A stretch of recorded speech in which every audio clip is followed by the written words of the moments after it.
Top of the evening to you all. Sorry for being a minute late once again. You know, we got to get back to being on time crew. Just getting set up again.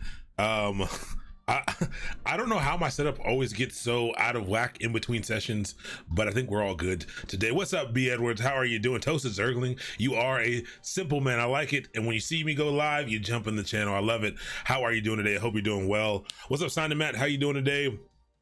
You've been messing around with AWS CDK. That is something we need to spend some time doing. I've tested it out. I've seen some demos of the CDK. It looks pretty dope. It looks pretty cool, and it's something that I think they needed to do to kind of get away from cloud formation, because cloud formation is not love. It's not love at all. What's up, Ziok? How are you doing today? CLD, how are you?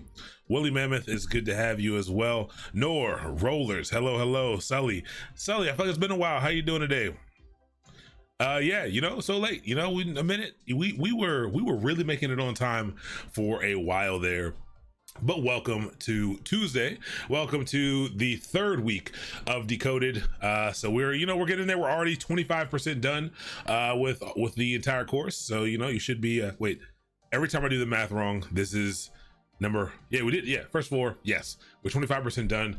And we're heading into the the third week right now, fifth class. But tonight we're going to be learning all about data structures. So this is, we did do data structures in Decoded 1. So you might be thinking back, oh, why are we doing this again? Well, we focused on the common primitive types of data structures that languages have. Now, tonight, we're going to be focusing on some more complex data structures. These are the data structures that people are usually talking about when they discuss algorithms and data structures. These are the tools that are going to help you solve a lot of those coding challenges and things like that. They are also just very good paradigms to solve, specific types of problems. And, they'll just help you out in your software career. So we're going to be hopping into these today. We're going to be building implementations of these today. Week 1, we did a little bit of Python. Week 2, because we're programming for the web, we did a little bit of JavaScript. This week, we are going to be using Go for this for a couple of reasons, and we'll get into it while we get a little further along. But we'll be using Go this week. So, hopefully you got your Go stuff installed. If you want to follow along, you should be able to follow along this week, because we're going to be just learning, very high level what the thing is, and we're going to be doing our own implementation of these things. Finally replied to me on Twitter, been super busy. I'm a busy man as well. I completely understand, Sully. I'll check that out. Are the other ones available somewhere? The other ones of these, yes, they are available. Only 1 and 2 are available on YouTube right now. Go ahead and hit that exclamation point YouTube, and you can get the link to the YouTube channel. There is a Decoded level 2 playlist on my channel, so you should be able to see that. They'll all go there. Remember how I told you all that the file sizes for the files have gotten a lot bigger? They're all rendered right now. So I think I didn't put up any of Decoded last week. They're all rendered and they're ready to go. So I'll be uploading those first thing in the morning when I get into the office. I mean, I guess I can kick off the upload tonight, actually, when I'm not using my computer. I don't like to leave this computer on overnight, or like not sleep overnight, because this room, like I said, is small and it puts out a lot of heat, but I'll let it go. I'll definitely let it go. The PSU I ended up getting was I got a Corsair. I think I got a Corsair Gold, 80 gold. I don't really know the ratings, but it got an 850 watt CPU. I mean, a PSU. And it's so far so good. So far so good. Everything is kind of good to go so far. I have an AZ204 next month. Wish you good luck, Easy JD. I think you'll do great. I think you'll do excellent. That's pretty dope. I need to, we're definitely going to dive into some Azure pretty soon, because I need to learn some Azure, and maybe we'll all just learn together. That should be pretty fun. But that's pretty dope. Let us know how you do, because I need to check out some of that stuff as well.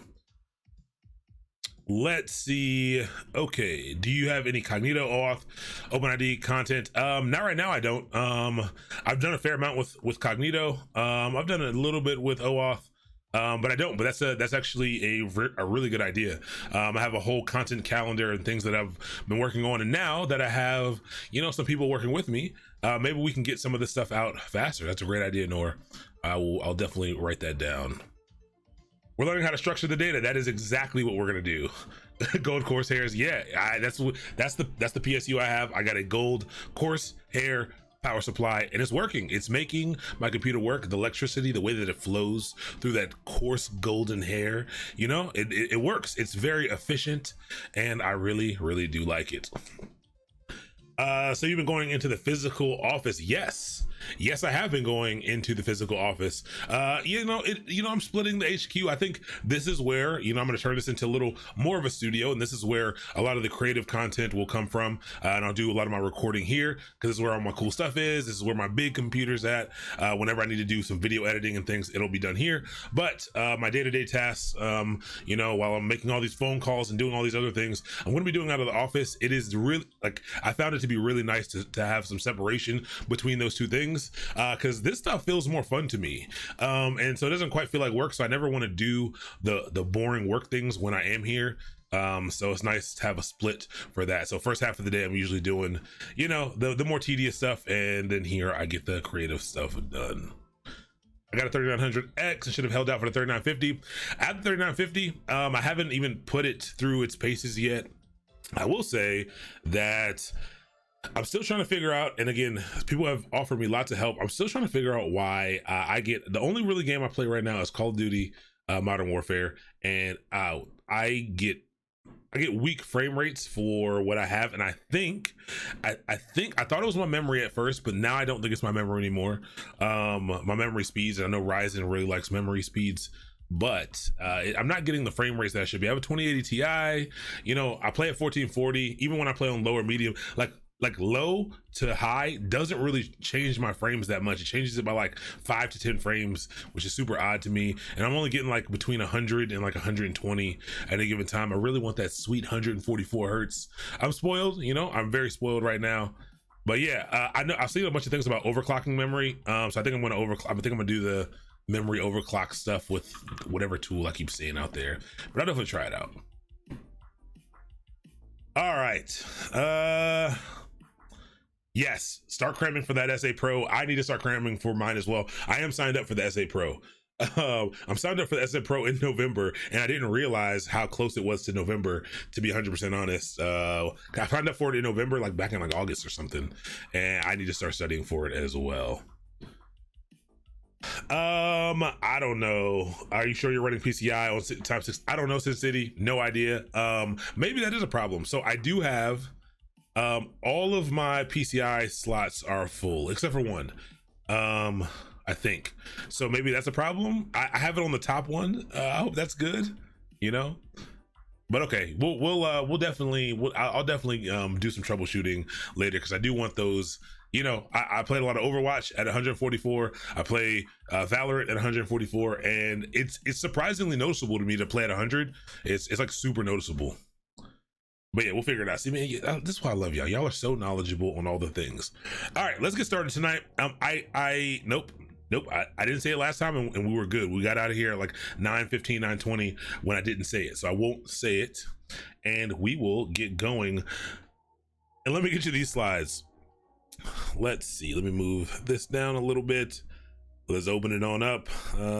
Not this account, but this account instead. Let's get, is my laptop charging?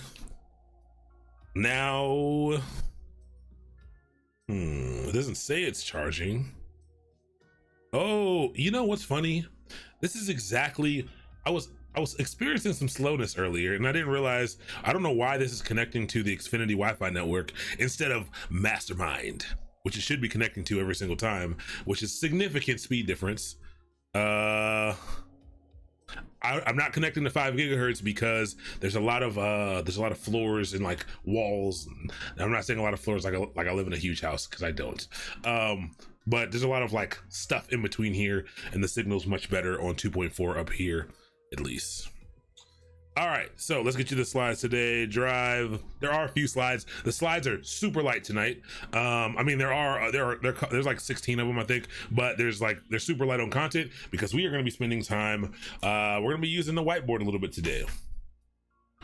Let's see. So let's share it. Let's get you this link.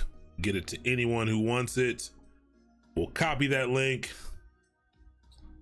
and Twitch chat. I need to get a mouse for this computer. This trackpad, System 76. If you're out there, I've heard really good things about the trackpads on your newer computers. Help your boy out, you know. Help your boy out, because I love this laptop, but this trackpad is it's not amazing. It's certainly not amazing.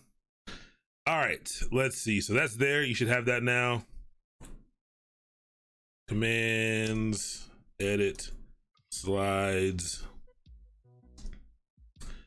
All right, there we go. So now everyone should be able to get in there and be ready for the couple of slides that we do have to talk about data structures. So let me wait. I have to do one more thing. I have to actually plug in the iPad for when we need it. Let me just make sure that's ready, because like I said, we will certainly be using it tonight. And move this. Excellent. And the pen, make sure, you know, handy dandy pen.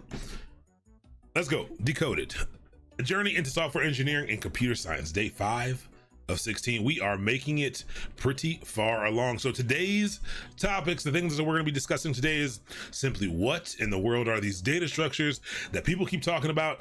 We're going to be talking about arrays. This is something we've already talked about before, but we'll talk a little bit more about how arrays actually work. We'll talk about linked lists, we'll talk about stacks, and we'll talk about queues. This is not all the data structures we will learn. On Thursday, we will, I'm gonna see what we can get through. With probably hash tables. We'll learn about tries. We'll learn about a couple of different things when we get there on Thursday. But this is what we're gonna cover tonight. We're gonna implement all of these things, like I said, in Go, so it should be pretty fun. Let's see. Yep, in the context of Go. Definitely in the context of Go. And so the goal tonight, again, the goal with all of these things is to, yes, you know, if you're interested in learning Go, it's going to be great for you to kind of learn this implementation. But again, we're still going to focus more broadly on the concept of the thing that we are doing. Yes, we will talk about slices, woolly mammoth, while we're going through arrays specifically with Go, and we'll actually deal with slices when we get to stacks and queues for sure. So ask all your questions, you know, queue up all your questions. You see, I used one. But seriously, you're probably gonna have a lot of questions tonight. I'm gonna try to make sure. So I'm gonna hit you hard early. I was gonna put linked lists last, because the implementation, I think, of linked list is going to be a bit heavier, or a lot heavier actually, than stacks and queues. But I figure we get that out of the way early, and then you could end on a higher note so that you're not super confused, you know, when your attention span is super high in the beginning. So that's what we're gonna start off with there. So let's get started. Number 1, data structures. What in the world is a data structure? It's a very simple thing. It's different ways of structuring and storing data on a computer. And I know you're probably expecting a lot more than that, but that is all it is. Simply different ways of structuring, you know, of packaging that data and storing it on your computer for your own use. And so you know, that your use case, the way that you structure, the way that you package up this data and store it in your computer, is going to be beneficial depending on what you are trying to do, what types of problems you are trying to solve. And we'll try to touch on some of those as we're going through some of these things. We'll try to touch on like when you might want to use these things, when it makes sense. So, you know, if you have any good ideas as when to use some of these things as well, feel free to share. Because it can be tough, especially early on, to figure out when to use some of these things. So that's already the first piece done. Any questions so far about that? And again, like I said, we're gonna keep it really simple. The goal is to really focus on the concepts around the things we're learning tonight. So that's all data structures are. Any questions about that really quick? I doubt it, but any questions? What's up, Aya? How you doing today? Okay, let's talk about arrays, because arrays are probably what you already know. And honestly, for a lot of you, it's probably what you think you know, but they probably operate a lot differently than you are used to. So, an array is used to store a collection. So arrays are for collections of data. We've seen that before already, but In this case, it's a fixed size. It's generally a fixed size of data, and so we'll get into what that really means. But it's often more useful to think of an array as a collection of variables of the same type. So, I really do want you to think about it as this for now. There are, those situations, there are those use cases where that's not necessarily true, but an array is a collection of pieces of data of the same type, and arrays are of a fixed size. Okay. And so let's see what that looks like in Go, and let's talk about why they're fixed size and kind of what that means as we're going to be moving along to things like linked lists tonight. So this is where the iPad is going to come in, and we'll talk about how this data is stored and why the fixed size kind of matters here. Let's see. Let's get over to the whiteboard. Let's see if it's actually working. It might not work because I'm not in the actual application yet. There we go. That usually works out pretty well. Let's see, new file. Okay, so computers. The way that computers work is this. Computers are made up of a couple different pieces. We've talked about computing resources in Decoded 1. So we talked about, the processor. This is like the brain of the computer that's over here. We can put it over here, put a little lightning bolt on it because, it's the brain. It's Harry Potter, got the scar, but it does all the processing. It does all the computational things. It takes in all the ones and zeros and all of that stuff, and it figures out what to do. But it performs those computations on data.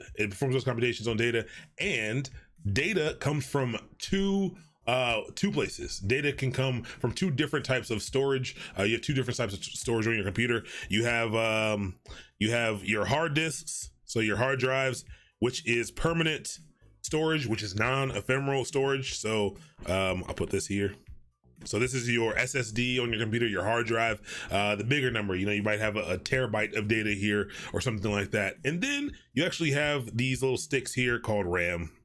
And usually you'll have a couple of them in your computer. RAM stands for random access memory. And so this memory so I'm going to put permanent here. And this memory right here is volatile. Volatile meaning that it actually can go away. It actually does go away. This data, it's flash memory. It's very fast. It's much faster than the storage. But it only exists as long as energy is running through it. So as long as electricity is running through it, it has the ability to store data. But as soon as that electricity stops running through it, it loses that data. So if you shut off your computer, all of the memory in the RAM is lost. So it's volatile. It is ephemeral storage. So it stores data, but not for long. And because RAM is much faster, most of the time, the things that are happening on your computer actually aren't coming. A lot of people think it's coming from your storage and being processed by the CPU, but that's not the case here. Basically, storage pushes things into random access memory because it's a lot faster, but you have less of it because it's a lot faster. And then the CPU processes the data off of the RAM. And so the faster the RAM you have, the more RAM you have, the more, usually it's able to help your computer run faster. You're going to always have a bottleneck somewhere in your computer, but RAM helps with that. And so here's where that data is stored in your programs. Yes, the files and things are stored on the storage, but when you have your different data structures, they get stored somewhere in the RAM. And so that RAM, let me see if I can scroll down or something. How do I add new pages to this? Export file. I'll just save this just for fun. Save the files. Sure. Save. Don't know how to use this thing. So RAM basically stores things in bytes, which are these little, things of ones and zeros. So there'll be ones and zeros and all the other stuff, but there's 8 of them. 8 of them in a byte. We talked about bits and bytes last time. But yeah, that's how data is stored. That's how integers, letters, and things are stored on your computer. They're stored using ones and zeros, using binary, right here in the memory. And that those ones and zeros represent pieces of data. And so all that stuff gets stuck in there. Now, and then it gets read off of here, and it goes into the CPU to be processed. So that is how that's how your application is storing these data, the structures of data. So when we talk about, I want you to keep your mind on that fixed size piece right here. When we're talking about arrays, keep your mind there, because we're going to come right back to this in a second. As we talk about linked lists, so you can see why that fixed storage matters, that fixed size matters, and what that means for you while you are programming. So that's an array. It's just a collection of data, a collection of a single data type. So it's going to be a collection of integers, a collection of strings, and so it's generally not going to be a mix of any data type. So that's an array. So keep that in mind. And now we're going to talk about linked lists. So linked lists. Actually, no. First, let's actually see an array really quick. Let's see an array and go. Let's take it in pieces before we do too much. Let's actually see what this kind of looks like here. Let's see. What device are we using? I was using an iPad for that. Negative latency. Oh, I don't know if that that seems not possible, but sure. You know, sounds exciting. All right. So let's go into our documents and mastermind streams, and let's go to what's tonight tonight's decoded, and let's go ahead and let's just do a data structures directory. Excuse me, I keep burping because I just ate dinner, as I usually do right before stream. You know, I'm trying to do the intermittent fasting thing where, you know, I stop eating at 7. I don't want to eat after 7, so I have to rush to eat right before the stream. Okay, so this is the data structures directory. Let's go in there. CD. What did I do? Oh, mkdir. What am I? I'm all over the place already. So let's go into this data structures directory. I'm going to make a file here. I'm going to call it arrays.go. And here we go. I already have a package set up, and it's going to set up the scaffolding for a Go program for me. This is always what you're going to need to have to get going, minus this line right here. But let's take a look at what an array looks like. An array in Go looks like this. Let's say we want X, and we're set that equal to a collection of, you know, let's say we want a collection of integers, and we do this right here, and then we go 2, 3, 4, 5. So I have an array of, actually, let's make it a little more exciting. Let's do 25, 73, you know, 804, and we'll leave 5 there at the end. So this is an array of integers, except that it's not. This is actually a slice of integers. This does work in Go, which is very interesting. This is something that some people don't like about, it's some of the benefits of Go that people like, but some people like, some people don't like. It gives you this this opportunity to make a collection, but it is a fixed size. So so how many things are in here? 1, 2, 3, 4, 5. So here's what I'm gonna do. I have to specify a size of an array for it to be an array. Okay, so I have to specify how many items are going to be in this collection. And why do I need to do that? I need to specify that because of the way that arrays work. It needs to know how much memory to allocate for this thing. And so I say, hey, you've got 5 things just like this. So 5 integers just like this. And so if I print this out, let's go format.println, and we'll simply print out X right here. I don't know where this came from. All right, and we're gonna run this file right here. Go run, and what do we call this? Arrays.go, and it prints this thing out. And so remember, look back at the definition of an array. It's a collection of fixed size. It's a fixed size. It's a fixed amount of data, and it's a collection of variables of the same type. So this is why I specified a couple of different things. It's a specific said I'm gonna have 5 items in here. Then I said it's a collection of things of the same type. So I said, hey, there's going to be 5 integers in this collection right here, and then I put 5 integers in there. I didn't have to put 5 integers in there. I could have just, I didn't have to actually put the stuff in there, and this would have still worked. This would have defined an empty array, but it would have defined an empty array that would allow me to insert 5 items. So, if we do that, let me undo. Okay, so with an array, arrays are ordered lists. We talked about ordering. This means that they are indexed. So I can refer to the things in this list by their index, okay? And so that means if I want to reference number 25 right here, that means I can reference it with the number 1. Why 1? It's because arrays are 0 index. We've talked about this as well.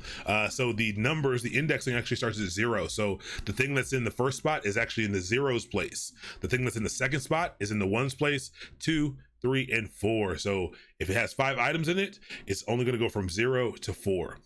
So if I want to reference, the second thing here, I can use this square bracket notation to say, hey, I want to reference 25 right here. And because it is an ordered thing, it will print out the number 25 for us. So we can reference that. All right. You can also change each of these items. So yes, this is a collection of things, but I can actually change the value of the things in there. So let's say I wanted to change X. Let's say I wanted to change the last item. I wanted to change number 4, which is this last item right here. Number is 5. Let's say I want to change that to, to 300. I could in fact do this by referencing X of 4 and changing it to 300. And so at first, this is what our array is, but when we print it out now, that last value will now be 300 instead of 5. Okay, so you can reference those and you can change those values, but I cannot do this. I cannot say X of 5 equals 300. I cannot add a new item onto this list. So 5 doesn't exist. Why? Because it's only 5 spots here and it's 0 index. So it goes from 0, 1, 2, 3, 4. And so if I try to do this right here, I'm actually going to get an error. And invalid array, index out of bounds, it won't add it for you. It can't add it for you because it's already allocated a certain amount of memory for this, and it's unable to do anything with this. Why the heck do you have to know the number of elements in advance? Great question. Why can't you just define it? Okay, so yes, you are, great question, EX Explorer. You don't need to, but there's a different paradigm for us to handle that. Arrays, this is the way that arrays work in programming. This is the way that they work in every programming language. I know it seems weird to you. I know it seems super weird because that's probably not the way it works in what you've learned already. But it is how it actually works in all programming languages. So what you would have to do, so when you have to specify exactly how big it is when there is a fixed size, if you needed to add more memory, or if you needed to make this array bigger, you would actually have to create a new array, and then of the new size. So you'd have to say, hey, all right, I want a new array that has 10 things in it, and then you'd have to actually move the data out of the first one into the second one. This is actually done automatically for you in most programming languages, and Go has the same functionality. Go has something called slices. The only difference between an array and a slice is this right here.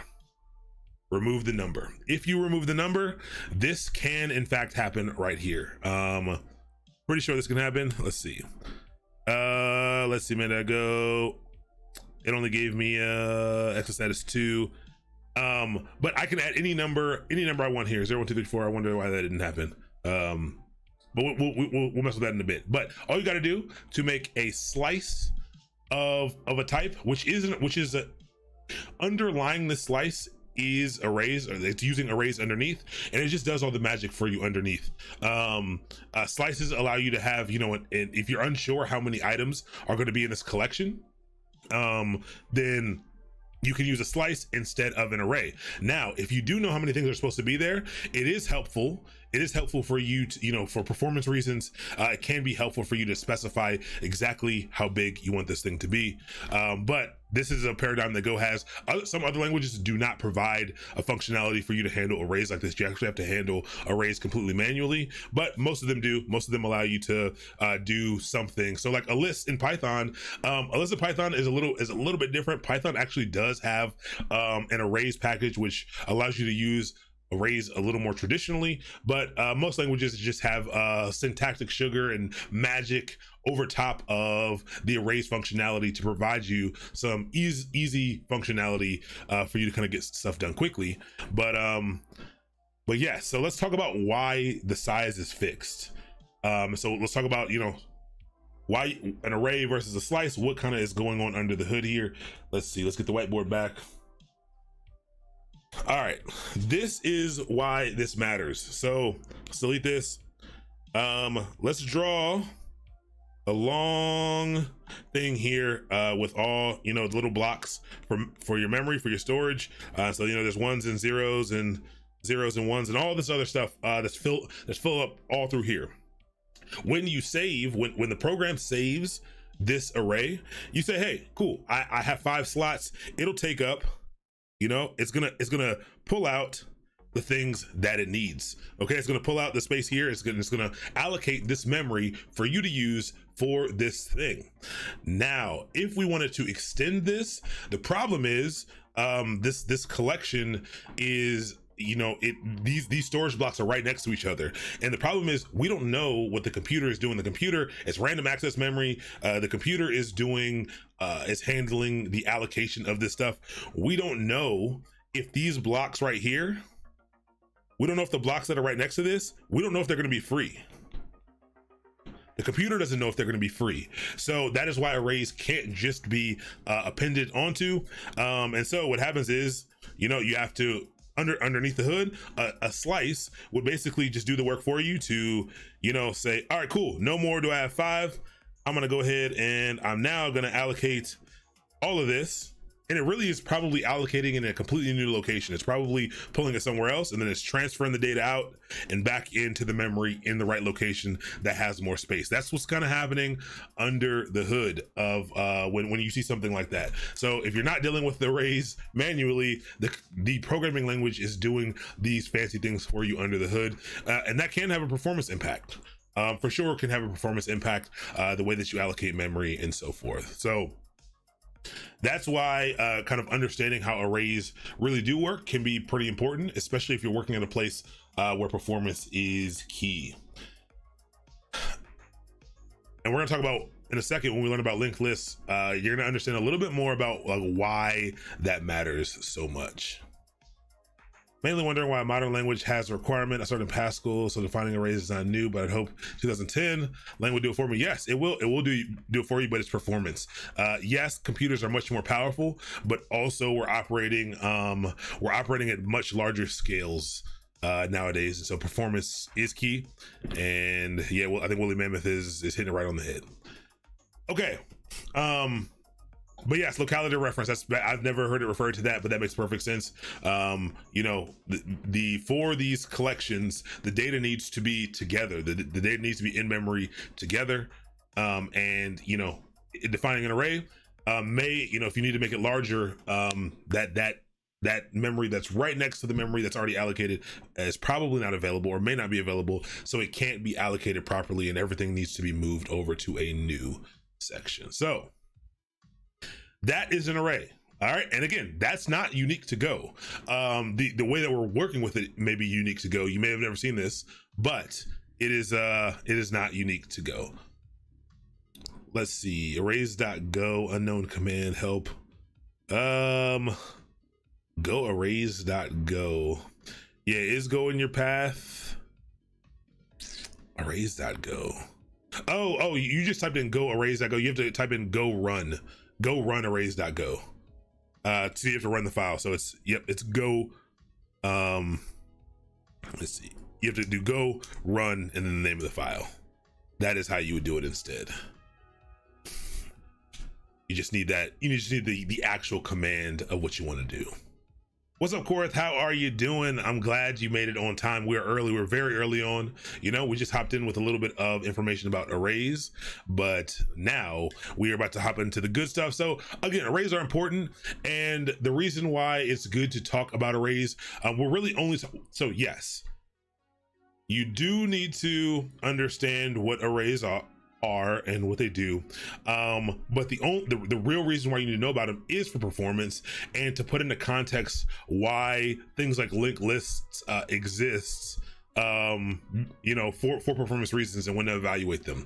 So now let's move over to exactly that. But before we move on, any more questions about arrays? Because I do think as we get into linked lists, this is where it's going to get the most confusing.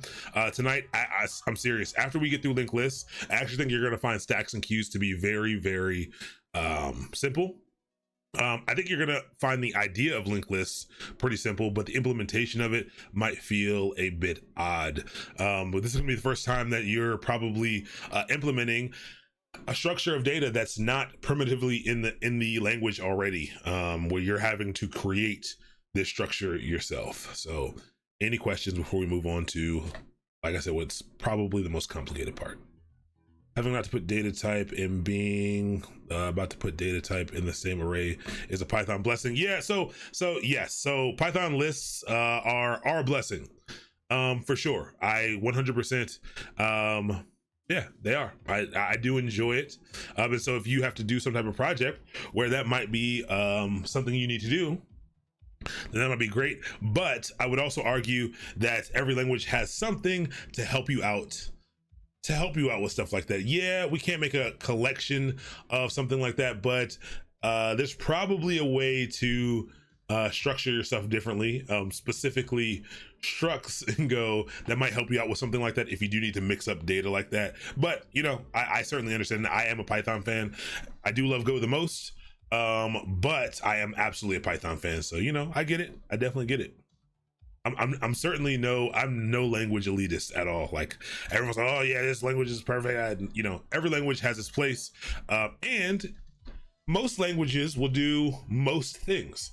And that's at the end of the day, I think that's what's super interesting, where people argue about all this stuff. Most languages will do most things. So pick one, learn one, try to get the concepts down, and then you can kind of move around as you need to move around. Is implementation of linked list in Go as easy as in C or as hard as in Rust? I've never done it in C or Rust, so I actually have no idea. So let me, once we get through it, Express Mind, let me know. I doesn't have to do with the programming, but I was wondering if there are videos for Harmony. So the first two are available. We actually never finished Harmony because my computer completely crapped the bed. And I had to fix it, and then we started these. We are gonna finish it. We're gonna finish it. I'm trying to find some time to finish it. But the first two should be up. The only videos that aren't up right now are these from last week and the tracks videos. And the reason why the tracks videos are not up is because I had some issues. I had changed containers from MKV to something else, like the video like codec container or something like that. And I had some problems with it. I actually couldn't read them for some reason, but I was able to grab them. Someone actually had downloaded, had done something. I don't know how they got it, but someone actually had the first one for me, because that was the one I was missing, and I was able to get the other ones from Twitch. So you know, that's worked out, and I can get those up for you pretty soon. All right, linked list. Get your brain ready. Get your brain ready. Are they on the YouTube channel currently? Yes, they should be. They should be on the YouTube channel currently. The Crow. Okay. And there should actually be a playlist with those two videos in there. Linked lists. Linked lists are a linear data structure, so you know, right in line with what we've been talking about, in which elements are not stored side by side, and that's why I put that in there this way, is they're not stored side by side, specifically in memory. Okay, and so that should start to have your brain turn a little bit about why things like this might be beneficial. So individual elements are linked together using pointers to the next element. All right, so linked lists, people have asked, I've seen people think that linked lists are, you know, two different lists that are linked together. No, I mean, you could with this paradigm do something like that. But this is actually a list of items that are linked together separately. So you have an element, you have an individual element. So imagine one piece of data out of that array. And instead of it being in a collection with other things, the first item or that item has a pointer to another item. And then that item points to another item. So it's kind of like they have a string between all of them. Because of this, because they're individual and each one has a pointer to the next one, you cannot go directly to a point on the list. You must start at the beginning of the list, which is actually called the head, and follow the breadcrumb. So you must follow the string through all of them. So that's, you know, that's already a little complicated. And because they are linear, but they're not ordered, linked lists are linear, but not ordered. So there's no use of indexes here. And again, I didn't really need to say that because of what we said at the top. You can't directly go to a single point, but you can, in fact, you can't iterate through them either using the normal iterators that exist. You kind of have to loop through them. But yeah, you can't iterate through them in the same way that you would do something else. You got to do a little more work, but it essentially achieves the same thing. And then, so pointers, we said, you know, these things are linked together through pointers. You know, one element points at another element. What do we mean by pointers? What are pointers? And pointers are, it's an object and it points to the memory address of the value rather than the value itself. So if we have number 5, if we have the number 5 stored somewhere in memory, instead of retrieving the value that exists there, a pointer will point to the memory address that thing sits in. Okay, so you'll actually receive this like weird looking address back. And so that's what pointers are, and they're really cool and they're necessary. And this is probably, you're gonna be your first foray into them if you've never touched a compiled, statically typed language. So let's see what that looks like visually, because I think linked lists get super easy when you look at them visually. And let's get back over to the whiteboard. And a linked list. So a normal array, you know, is sitting in that memory, that list of memory like this. You know, it's all stored together, you know, in these blocks like this. Great. And that's a collection of things, you know, it's an array of 6, 8, 10, 1, 14. You know, it's a collection of data like this. But linked lists are, you know, you have one box here, and you know, maybe the value 6 is in here, and then it has, you know, a little pointer here, and that pointer on there, like, you know, points off to another location, and this might be in a whole different place, and that might point to 8, and then it has another pointer that points down to 10, and then that points up to 1, which points over to 14. All right, so these things can be all around the computer, everywhere, just as Woolly Mammoth put it, with the arrows in between. It's really cool that the arrows do render like that, nice and clean.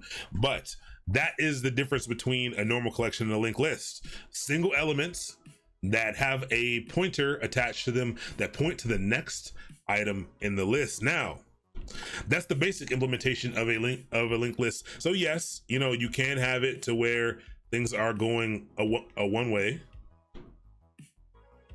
So there's arrows going this way, pointing to the next item. But you can also implement linked lists that also have things pointing backwards to the previous node. And so that's called a double linked list. And yeah, you know, there's actually a really good, and maybe that might be something that after we implement this, maybe there's a good exorcism problem. It's their only like data structures problem, where they do want you to implement a double linked list. And maybe you can take what we learned tonight to kind of implement that. But what's important here is that this first item is called the head. The last item here is referred to as the tail. And then again, these little things in between are pointers. That's, you know, that is basically what doubly linked list. Yes, double the fun. Absolutely. What's up, Paul's Modeling Company? How you doing? But yeah, this is what a linked list is. It's a list of linked together elements, and they're linked together via pointers. Okay. All right. So we're gonna do an implementation of this thing, and it's not super complicated, but there are a number of different things that are going to go into this, and I'm going mostly off of memory, so hopefully, you know, we can move this pretty smoothly, and mostly off of just my knowledge of Go. And I haven't, you know, I told y'all I'm rusty right now, so you know, I'm tossing off the rust of coding, so it should be pretty fun for us to get through. Yes, they contain pointers. Head and tail are not pointers. They contain pointers to other things, and I guess the tail does not. It contains a pointer, but that pointer value ends up being null until something else is put behind it. But yes, oh yeah, actually, thank you. Yes, white lol, white lol, these are called nodes. Normally these are called nodes. Correct. I completely forgot about that. Normally each individual item is called a node, and that's what we use as our name to make it a little bit easier. Okay, you know, screenshot this is something real quick, commit it to memory, because we're about to implement this, and it is the first time I ever implemented a linked list. It was so confusing to me. Like, this was simple. I understood this concept. I completely got it. I was like, cool, you know, no big deal. But then we went into the implementation of it. It was a little bit annoying. I will say that I think that a language like Go makes this a little bit easier. I dislike I just don't like working with classes all that much, even though classes are essential for object-oriented languages. Go is not an object-oriented language, and there are no classes, but it does have these things called structs that are going to give us class-like functionality here and make it, you know, kind of similar. So it should make it relatively followable, but we'll see. We will absolutely see what kind of happens here. Using the head and tail node are just quick ways to jump from the front to the back of the list. Yeah, so you don't actually need the tail node in your implementation of it. So we're gonna do the most bare bone implementations we can do, and we'll probably build upon it. But you actually don't need that tail node for anything. You don't need it, but you can use it for things. You can also grab the length instead. I think we're gonna grab the length instead of using tail here, but we'll see. We will see. Okay, so let's hop on in and let's write some code. We'll take our time. We'll talk through the different pieces, and I'll try to talk through what I'm doing as I'm doing it. So vim linked list .go. Here we go. So first I am going to import the FUMT package. This package right here is just going to allow us to be able to print stuff out to the screen.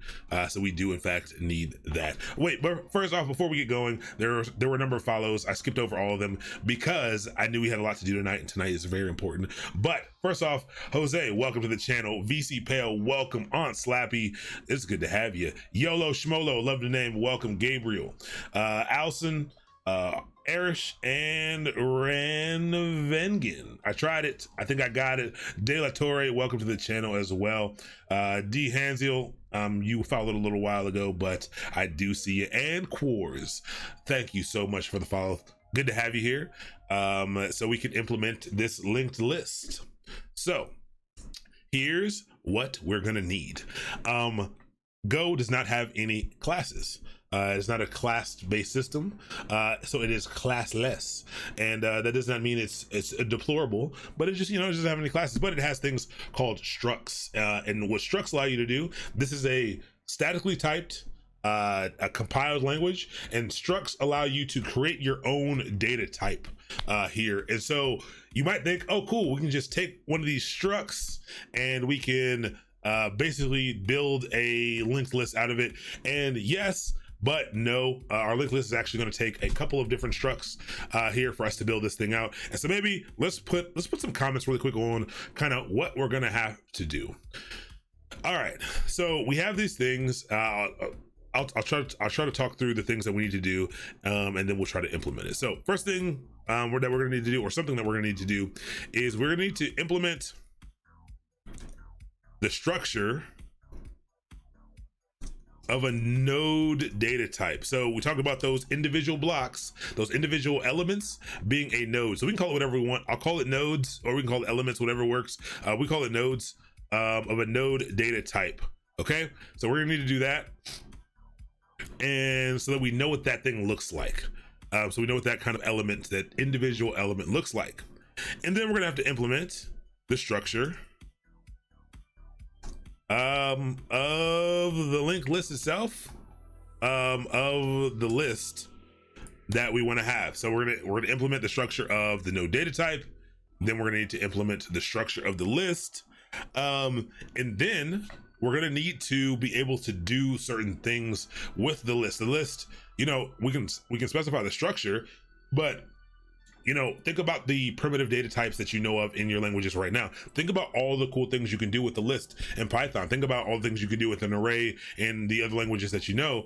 There are a lot of methods and things that you can use to append stuff, to pop stuff off, to change different things. There's a lot of things that that exist for you to do things. Because this is not a primitive data type, we have to add that functionality, okay? That functionality is not gonna come out of the box. We have to write the things to make sure this functionality exists.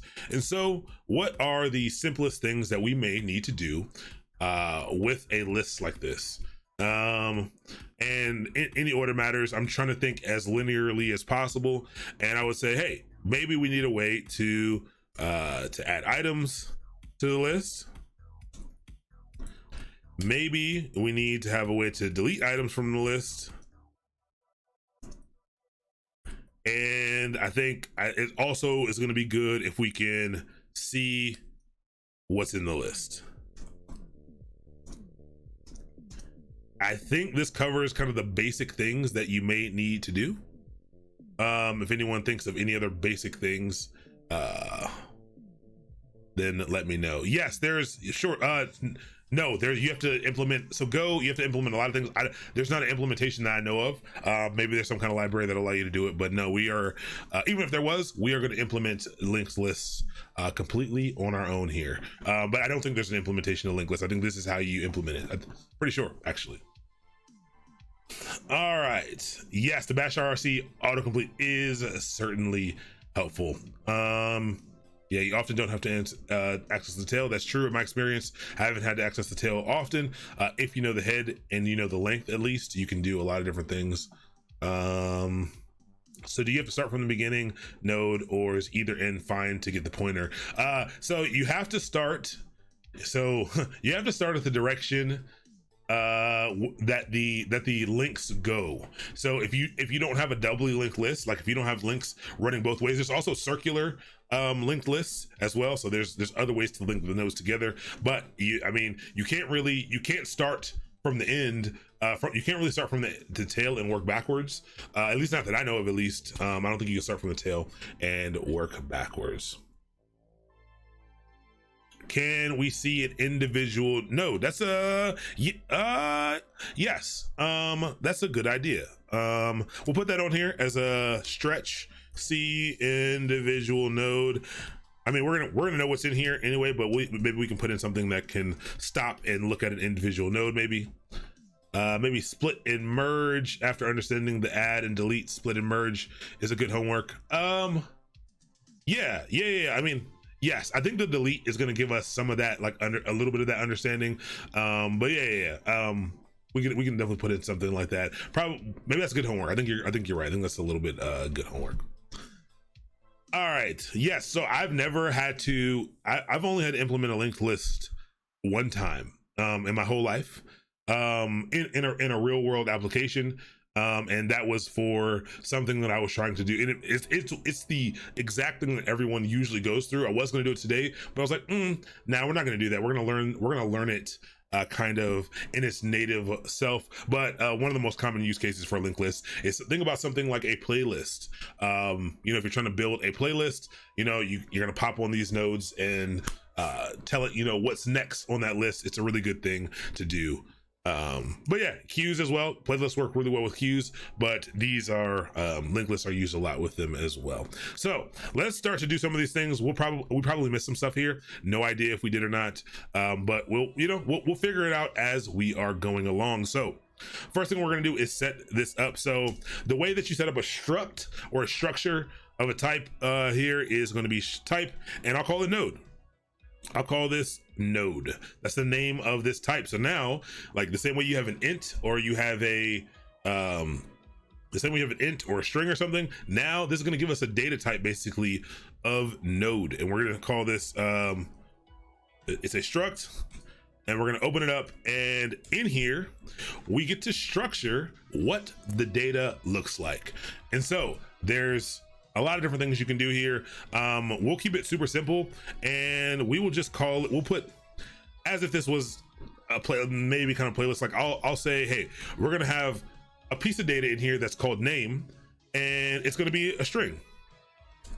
All right, so that's one piece. So it's going to look very JSON-esque to everyone if you are, if you're a JavaScript user, but it's one of the pieces of the structure is going to be this string. Okay, so you might say, hey, what else might our node need with it? Now think about the drawing that we just did. Not only does it have to have the name, so that's going to be the value. Sometimes people put data here when they're talking about it originally. They put data or something, so it kind of makes a little bit of sense. So actually, let's do that. Let's make data. Let's make it data, and so that you know that this is the piece in here in this element that's going to hold the data, and it could have more things in here, but remember that box that I drew? The other thing that was inside of that box was the pointer. It was the list here. It was the link, I mean, to the next element. And so we can call that whatever we want. This is a variable. So this first item is just a variable. And then this is the type, whatever type that variable is going to be. So let's do it again here. And so I could say either next. I could say, yeah, I'll say next element. How about that? It's very clear if I do this. The next element, what kind of type is that going to be? What data type is the next element going to be? It's going to be another node. So we're creating the data type of node, and we're building that out right now. But the data type of the next thing is going to be a node, but it's specifically going to be a pointer to the node. And how do you do a pointer? You're going to do a pointer here with a star. Actually, is a star and an ampersand. We'll talk about the differences between those, but we're going to say star node. This is the type. This is a pointer to a node type here. And so maybe I don't know how Go formats this, but maybe that'll make it a little easier if I do it like this to line it up a little bit. So we have two things in this structure of data. We have data, which is a string. So that's one thing that's going to be in here. And then the other piece of data that's going to be in here is a pointer to another node. Okay. So that's part of it. That's part of this structure. Okay. And so that's generally what it's going to look like right here. I think that's fine. And we will see how Go formats this in a second. But next we need to make our linked list. So I'll make a type and I'll just call it linked list to make it very clear. So this is also going to be a struct. And this is going to have a couple different pieces. The same amount of pieces actually. So one of the things that we need to know from the visualization, one thing that we need to know is we need to know where to start from. Like we really need to know where to start from. And so we're going to need something that holds the value of the head node, that first node. We need to track that. We need to always be able to track where that head node is or what that head node is. And so where to start our links from. And so what data type is that going to be? It's going to be one of the elements in the list. So that also is going to be a node. It's also just going to be a node, just like that. Super simple. And then the last type here is something that it's a tool that I learned early on to do this. Again, you can do a couple different things to do this. And the other one is just going to be a length. I want to know how long this thing is so that I know how to iterate through it properly. And that's going to be an integer. So that's going to be a number that's going to tell me how long this thing is. And that's going to be something that we have to manage. Okay. Is there bracket autocomplete in Vim? Yes, I think so. I think there's a tool called Vim Surround. I want to say that's the tool, and I used to have it, and I think I removed it because I was going to try something else out. But I think that Surround will do it. Yeah. Okay, let's do this. So this is the structure. I think this is all we're going to need for now. And if we need something else, we will simply add it to the structure. Not a big deal. We will kind of add it as we go along. The goal is to understand what's happening here. We are creating our own structure of data, and we're going to use these two structures of data to be able to create this. Why do we have two? Because we need the element. We have a structure for the element itself, that single element, which is going to contain the data for the element and the pointer to the next element. And then we're going to actually have the data structure that's the actual list. That's going to be the list of all of the elements. And all that structure is going to have is a pointer to the beginning and how long it is. That's all it needs to know. So with those two bits of information, we can do everything that we need to do. Questions: why a pointer and why the length? Great question. We could just have the next element is null when it's the last element. So yes, so the next element will be null when it's the last element. When there's no next element, that next element value will be none. Why will it be null? Because there will be no memory address. There will be no value at the memory address for this thing. So you're asking why a pointer. So you're gonna see that very shortly when we get into doing some of these methods on these structures, these classes, and it has to do with how the computer handles this data and whether it's working with a copy of this thing or modifying the exact thing. It's very different, and I think we're gonna be able to see that pretty quickly. And yes, we want to have the links cached, so that, we want to have the length in there so that we know how many items are in this list, because this is not a collection that we can easily see information about, so that we don't have to go through and count it up manually each time. If we are handling this variable of length to let us know how many items are in the list, then we can always find out easily how many items are in the list. All right, here we go. So one of the first things we want to do is add an item to the list.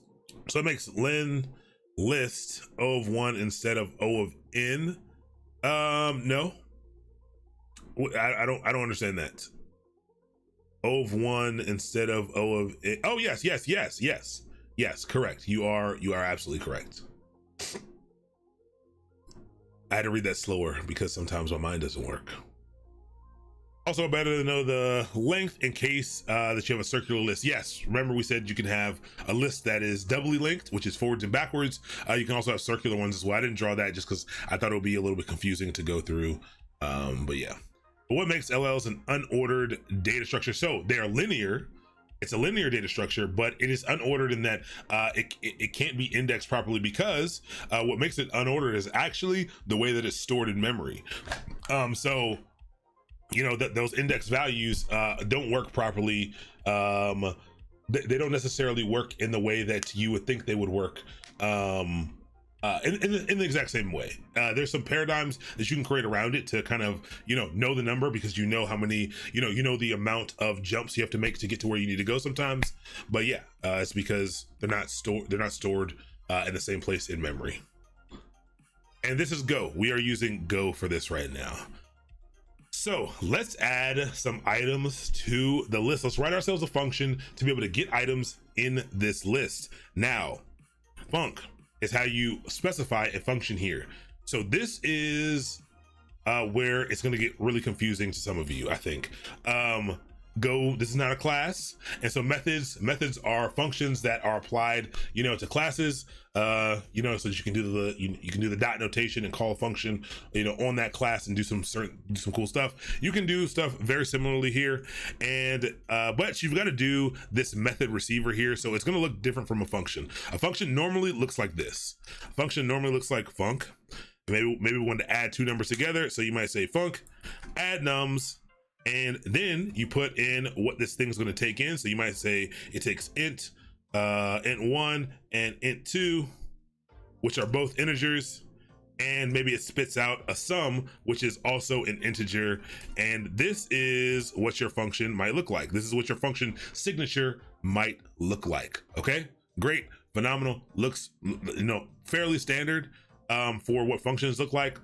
But methods, these method signatures work a little bit different.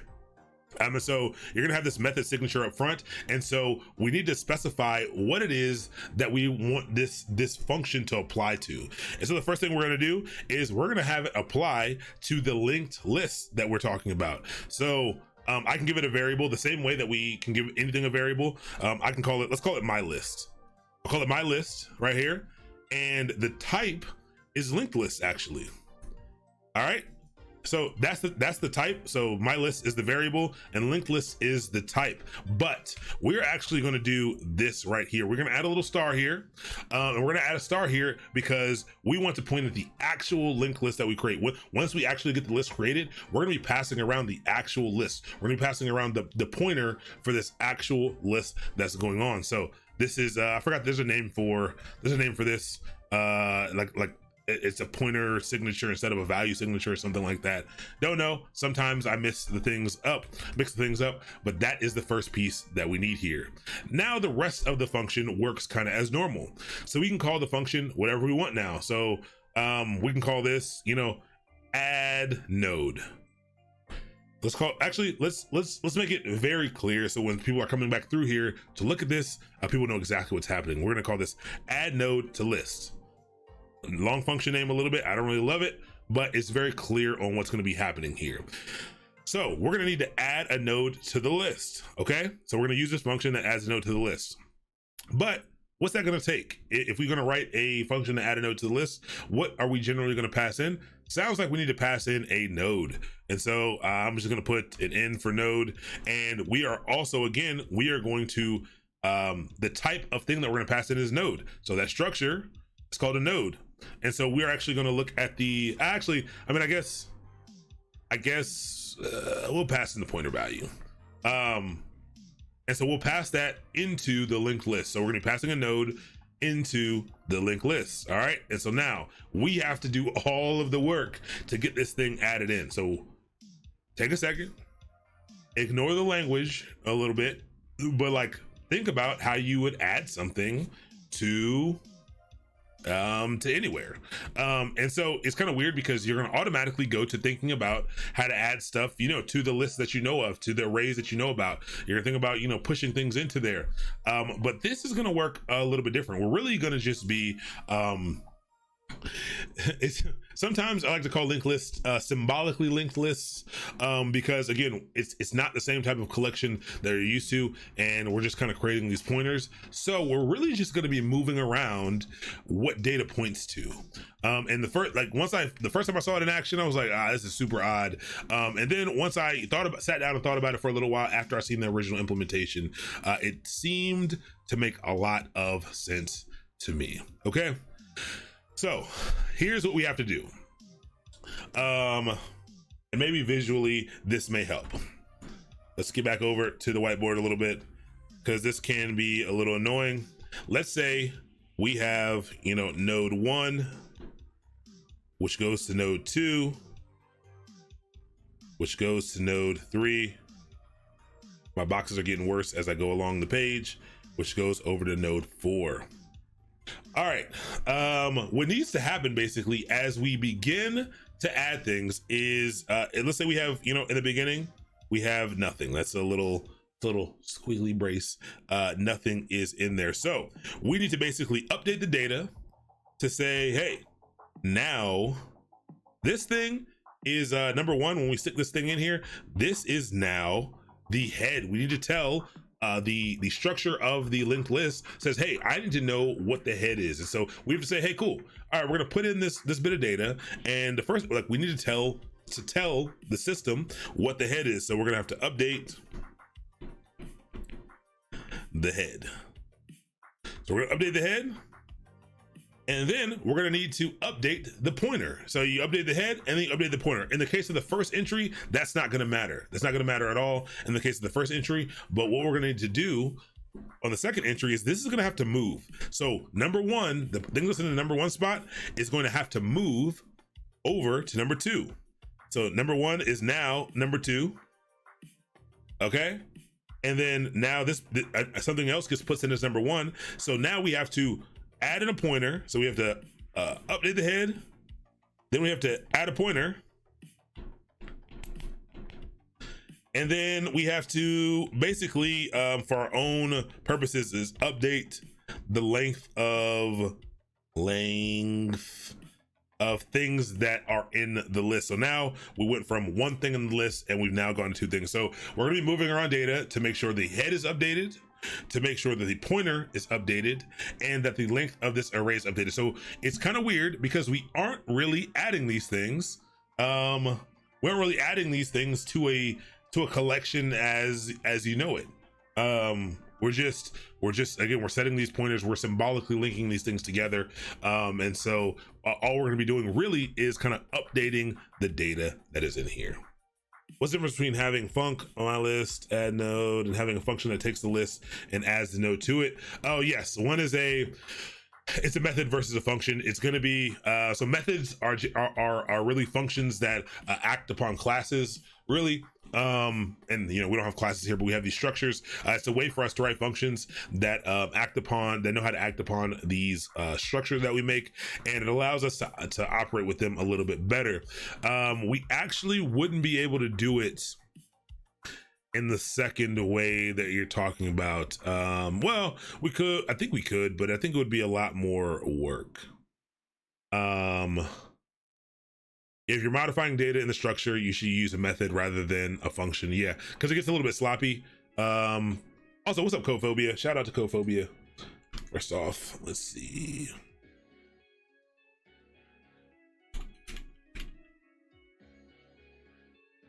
And yes, the actual struct is the receiver itself. So all we're going to be doing is updating some data in here. And so think about the things that I just put on here that we're gonna be doing. We're gonna need to update what the actual head is. We're gonna need to move the first item to the next item, and then we are going to need to update how long everything is. And so the order of that, I don't know if that's the right order right now that I'm thinking about it. The first order, what did I say first? I said update the head item. So let's do that real quick, and then we can move this around as needed. So if we were to update the head item, how do we update this value? The way that we update this value is we say, cool, we are calling link list as a variable of my list. So if we want to update this head parameter in a list, we can call my list dot head. Call my list dot head is how you can update this. So you can set that equal to something. So you can set that equal to whatever you want to set it to. In this case, it would generally be the node that we are passing in. Because that's the new updated thing. This new node is the newest thing on the list, and so it is the new head. It's the new end piece here. And so you might say, set that equal to n, right?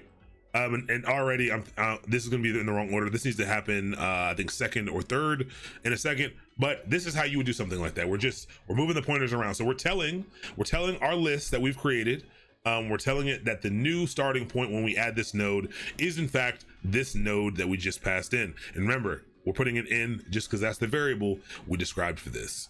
The first thing that actually probably should happen, and I guess even on the first run, we might have to handle this. We'll see what happens in a second. But the first thing that you actually want to do, imagine that we're not on the very first run. Imagine we're on the second or the third run. We need to first move before we update the head. We can't update the head until we move that first item from, or at least save the space for the first item to be the second item. So we can do a little variable here called like move to second or something like that, just so we can be very clear about what we're doing. And we're gonna set up this variable, and we're gonna set that equal to the current head. So if this is not the first run, it's gonna take whatever the current head is, and it's gonna move it into it's gonna save a space for it for the second spot. And so I'm gonna set that equal to the current link list dot head, or my list dot head. All right, so let's see. Some people would name their my list to this so that it looks more like a class. Yeah, that's definitely not me. And I think that would be more confusing to the viewers to do that. But yeah, or self, it does make sense.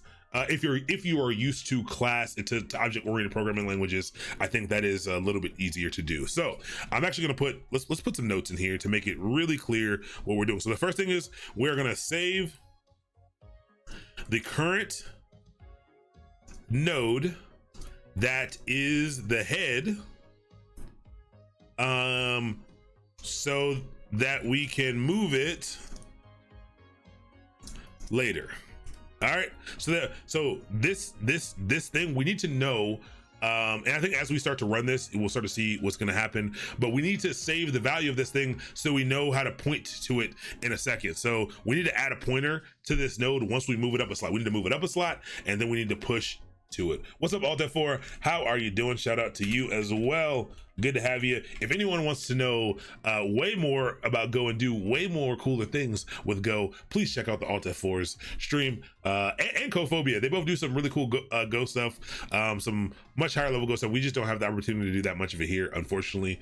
But you know, we're learning how to do linked lists right now. So it's good to have you, man. It's good that you're here. I'm glad to have you. All right, so first thing, save the current node so that we can so there's a hit so we can move it later. Now this may not need to happen. Again, I'm kind of just I hope this is still a, you know, we said we want to keep this PG. I'm free balling it here a little bit, but I think we're all right. Like I've done enough implementation of linked lists. I think this will work. I've done it in Go like twice, I think, but it's been a while. So this part here is where we're actually going to set up the new head.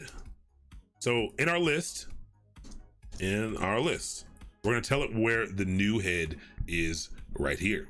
Then what we're going to do after that is now we're going to set up the pointer. So we saved the data so that we could move it in a second. We said, hey, cool, we have a new node here. This new node is in fact the new head of our list. Now we need to take that node and we need to attach the pointer to the thing that we're going to move. We're going to move that node up one, you know, this move to second node right here. And that's a terrible name. We're going to change that name in a second. But this node right here, we're going to need to move it up one, and then we're going to need to point at it from the new node that we just added. So we're going to add a pointer now that says my list dot head dot I don't think I need that. I think I just need in this current node dot next element. So we're going to update this next element. I could have done the same thing here though, but it's the same thing. My in dot head and my list dot head dot next element are the same thing. Why are they the same thing? They're the same thing. In dot next element and my head and my list dot head dot next element are the same thing because look, these two things are equal right here. But we'll just put this here to be really explicit. So the new next element, so we're updating this thing right here. We are going to be pointing it at the thing that we moved to second. And I know it looks pretty complicated. We're going to draw some more pictures to hopefully make it easier. Okay. So a couple things just happened here. Let's put this in here. So point new node at original head node that we moved forward one spot. Okay, and then the last thing we're gonna need to do is update the list, update the length of this list. And this one's a little bit easier. And all we're gonna do to update this is we're gonna call my list dot length plus plus. Okay, so we're gonna add one to here. Now I don't know if this is gonna work. This feels like it's gonna work. Let me look at it again. It feels like it's gonna work, but we can start here before we add in the rest of the stuff. Let's write a main function really quick to get this going. All right, let's see. You can also set the first next element and then update the head. Might become easier to understand the code then. So first, set the first next element. Set the first next element and then update. That is what we did. Wait low. I think that's what we did. Are you using GoFumped? So I'm using I think I'm using Go. I don't know what Go PLS is. I grabbed this from someone else's Vim RC, and I think that's what I'm using because I think I was having problems with it. I actually don't know. The only reason I don't know, the real only reason I don't know is because I was not using this computer for a long time, and I actually don't know how up to date my VimRC is of this, but I'll check it in a second. But yeah, let's see. Set the next element before updating the head. That is, oh, you're saying just do this. You're saying just take this, yank it, and I'll put it above, and you're saying just instead of setting it to a variable, because I am doing what you're saying, but instead of setting it to a variable, just do this. Yeah, we can do that. That works. That works. And then we can remove these two. And yeah, my list, that's wrong. Dot length. She'll let it autocorrect. There we go. My list dot length. There we go. All right. Yes. Here we go. That makes dot next element dot let's see. In dot, hold on, now you confuse me. Say the current node. Let's see. In head, next element is going to be the pointer. First line should be n dot next element equals, well, no. Oh, should be my list dot the current head.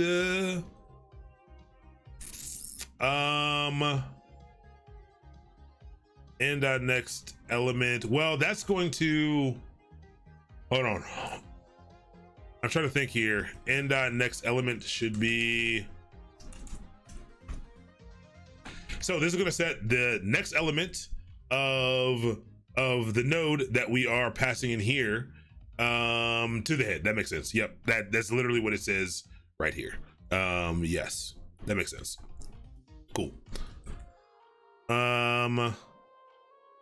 And then we're updating the new head. So after we do that, we're setting the pointer properly. Then we're setting the brand new headspace here. We're telling it what the new head is, which is the current node that we're passing it in. And then we're just updating the list right here. Then we're updating the list. So let's write a quick main function really quick. A Go program needs a main function to run. And what are we gonna do?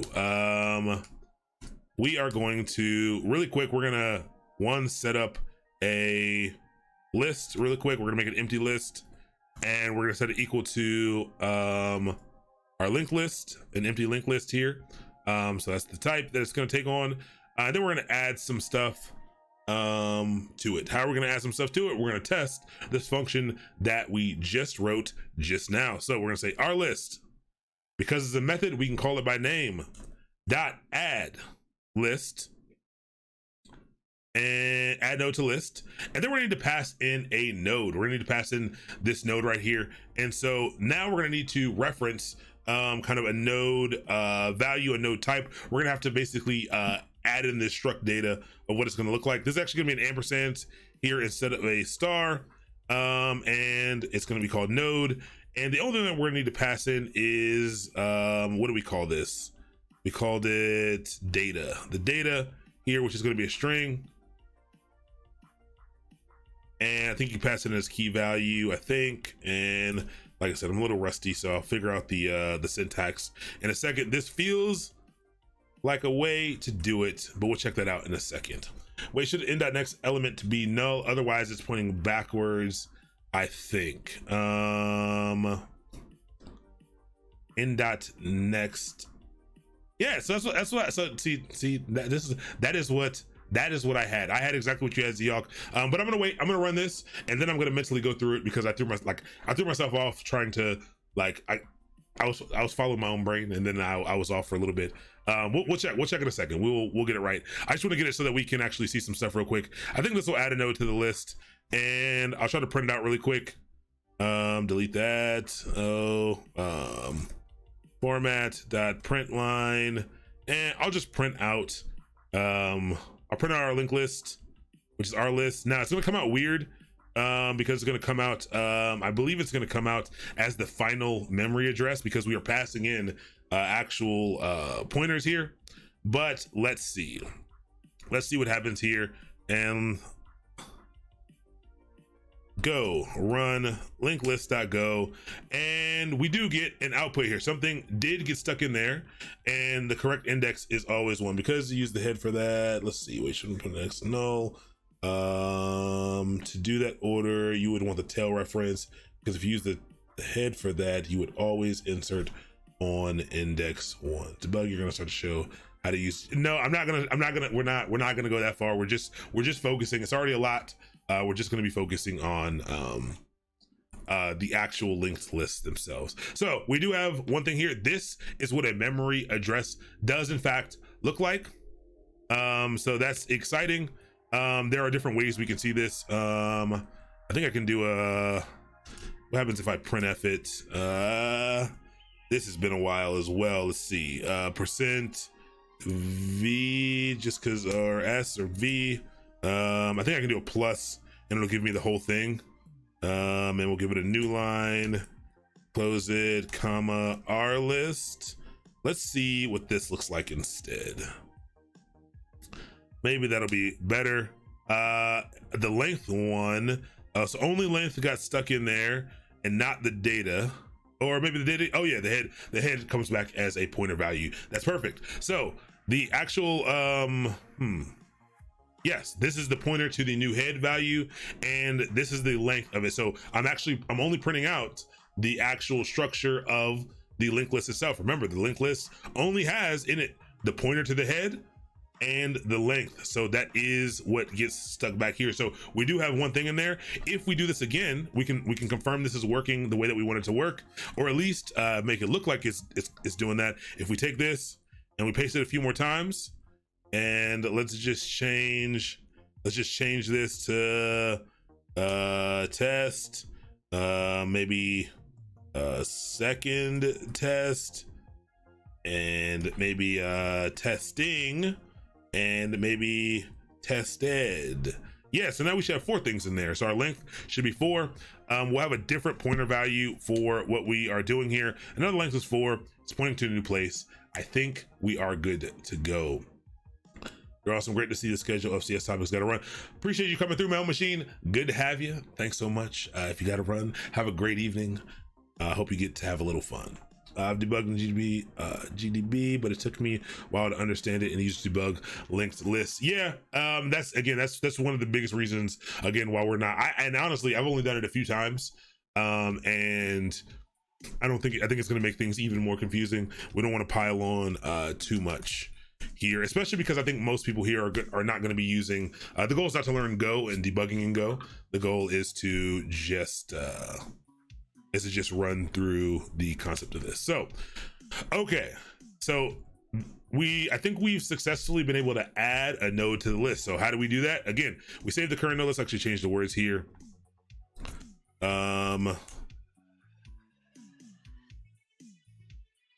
Create pointer from the current head node, from the current new head node to the next item in list. I guess that's the best way to say it. All right. So you're setting up that pointer, you're updating that pointer, and then you're just updating what the new head is, what the new beginning node is, and then you're updating the length. Okay. Those are the 3 things that we are gonna do. So I'm assuming debugging C, C++. Oh yes, yes. Well, so what's funny is you can actually use. I actually was going through a course of using what's it called when you are using C inside of Go.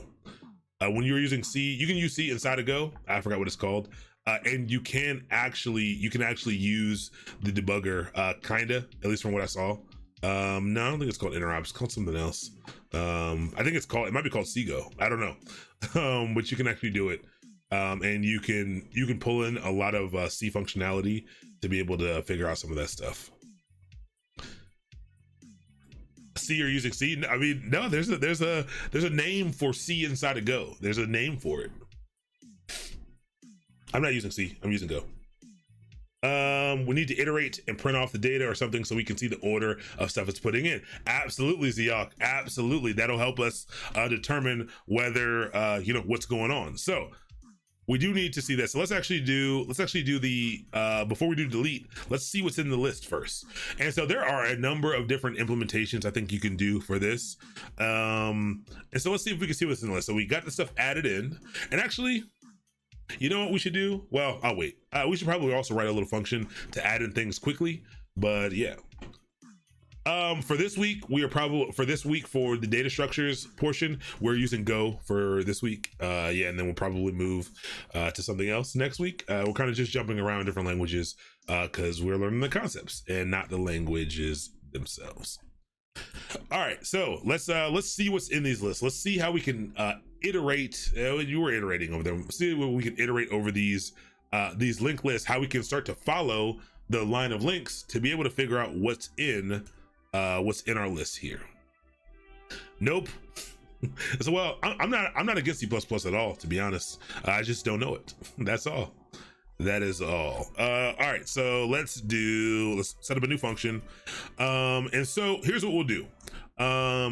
It still needs to have this as a receiver here, but I guess because we're not making any modifications to the underlying data, we're not making any, we're not changing anything to be able to see the stuff. We actually don't need to do the pointer. We actually don't need to be interfacing with the pointer value here. And that is because it's okay if we see copies of this thing rather than the actual value. So we'll just do linked list like this. And then we will maybe call this list nodes. And list nodes doesn't need to take in anything. I mean, for right now, maybe if we want to modify it to see an individual node, maybe we will take something. But right now, we want to see all the nodes, so it doesn't need to take in any. I don't think it needs to take in any parameters. It doesn't feel like it needs to take in any parameters. And so what we're going to have to do here is we are going to have to iterate over these things. So iteration, whenever you hear the word iterate, whenever you hear that, you should be thinking of loops, and you'll know that the only type of loop in Go is a for loop. So it's pretty safe for you to do that. And again, usually when you're iterating, you're gonna, use what you have available to you to know how many iterations you need to make. And so we know the length. We know the length of this linked list because we can use this mylist.length parameter here to know exactly how long that is. So we're gonna say for mylist.length, what's the best way to do this? Greater than zero, I guess, because I could also go up. This feels right. Yeah, so basically loop through while my list that length is greater than 0, and whenever you see that, then you're probably going to need somewhere in here to say my list that length minus somewhere. I'll just put that there. I don't know where it goes yet, but we need to do something like that. Okay, then what we need to do is we need to print. We need a format.print, and I'll do the same kind of print that we did below. I'll do a %v comma, and what are we going to be printing here? How are you doing, Arch Angel Neo? I like it. What's up, the Berserker as well? What's up, Tay, the great Guibo Parado, science engineer? Love the spelling of science. Good to have you all. What's up, Wally? Welcome. Janderson Martins, welcome to the channel as well. This looks wrong unless I'm dumb. Could be wrong. It absolutely could be wrong. 100%. We're just going through it. Is traverse and iterate the same? No, and I think what we're doing more right now is traversal. I think. Could be wrong. I don't think we're the same thing, but again, I'm also not I'm not a software engineer. I don't do all these cool coding challenges all the time. So maybe my terminology might be off. But yeah, I think this is more traversal. I think traversal's a little more linear and following the path. I think. But yeah, and so what we need to print is we want to print, basically we want to print the current node, and so the first node is going to be the head node, and so my link list dot head is what we are going to do. But I think we need to put something in here to move through. I think we need to put something in here to actually move through properly. So my list ahead, if we were to run this right now, it would simply print out the first item, and I don't think it would do anything else. I think it would print it out over and over again. I think we have to do something like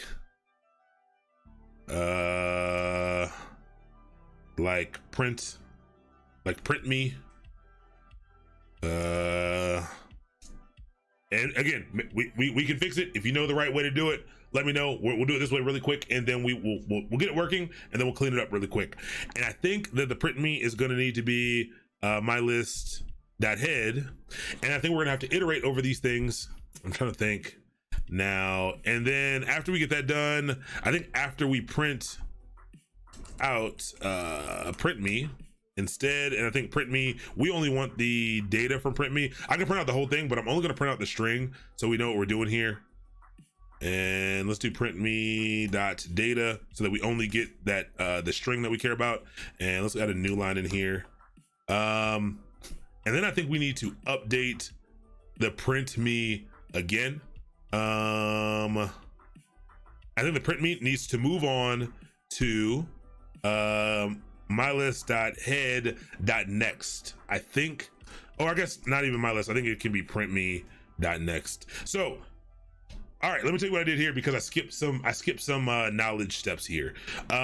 This .next keyword is this is something that is available to you in the linked list here, and this will move on to the next link. And I guess not even next list. Next, I think the next element here. Next element, I believe, is what I need to put on there. All right, and so what I think will happen is that it will set the first thing to the head, okay, and then it'll start the loop. It sets the head once, tells it where to start at, and it starts the loop. And the first time it runs, it says, hey, is the length greater than 0? Yes, it is. And so the first time it runs, it's going to print the head.data. It's going to print that out for me. And then what it's going to do is it's going to update print me to print me.next element. So in the head, in the first head object, it's going to set the new print item to that next node that's getting pointed to, okay? And it's going to iterate inside of that loop, and then it's going to print out the new one, and then it's going to point to the next one, and it's going to print it out again. It's going to point to the next one. I think this will work. I think it'll work, but let's see. You know, I gotta follow my I'm gonna confuse myself again if I try to I'm sure there's a better way to do it, but let me see if this works really quick. So the way that we can run this is we add those things there. I'll leave this here, and then I will call our list dot list nodes, and it should list out the nodes, and maybe individually. We will find out right now. All right, print me declared but not used. Print me is declared but not used. Oh, right here. Print me is now equal to print me. There we go. I can't declare it again. That's weird. Are they spelled the same? Print me. All right, I think that's right. All right, so there are 4 here. Tested, testing, second test, and test. Why is it doing the %V? That seems wrong. Hold on. So it looks like it's working. I just want to figure out why it's printing out the %V. Oh, because new line. Oh, there we go. It's print F. Huh. I'm actually surprised that worked. Okay. This works.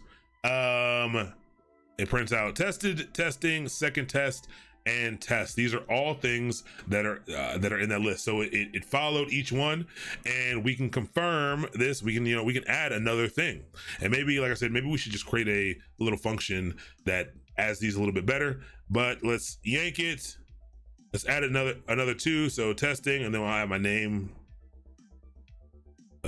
C inside. Call Aaron, and this last one will be mastermind, just so we can see that these things are getting added in here, and so we can see the length of this, and then we can see how they're getting pushed in. And so mastermind is the last thing that's added, and it ends up actually being the first thing that's printed. Why is it the first thing that's printed? Again, because the last thing that's added is that head node, and then everything gets pushed upwards. So everything is printed out in that reverse order of how we did it. How are you doing, Mary Jo Stabler? Welcome to the channel. Thank you so much for the raid of 48. Let me give you a shout out. Let me see if I can type this in right. First try. Okay, I already hit the backspace. I definitely would have messed up Stabler. I'm sorry. But thank you so much for the raid. As we're going through these, we're going through linked lists today. We're talking about data structures. We're going through linked lists. We're also gonna be talking about stacks and queues. In a second, we're gonna try to get through this linked list implementation, which is gonna take us the longest, but the other two pieces should be pretty quick.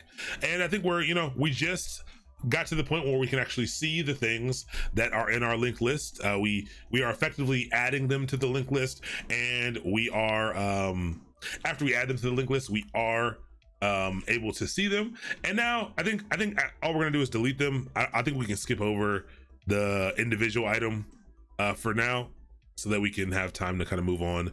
Like I said, maybe we'll write a function to clean this up to make it easier for you. Actually, let's do that right now, so that when we push this up to GitHub, it'll be easier for you to do this, to be able to add data into your list.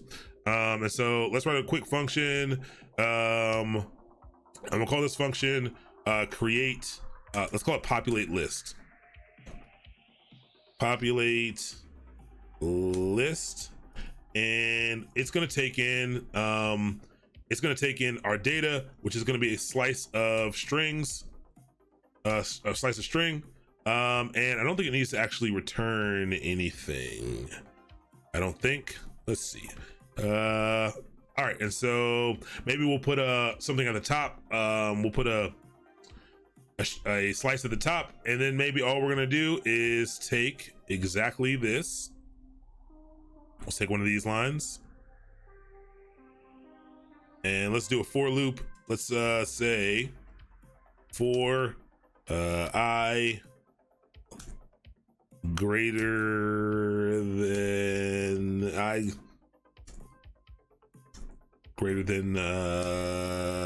data dot length, or I is greater than 0.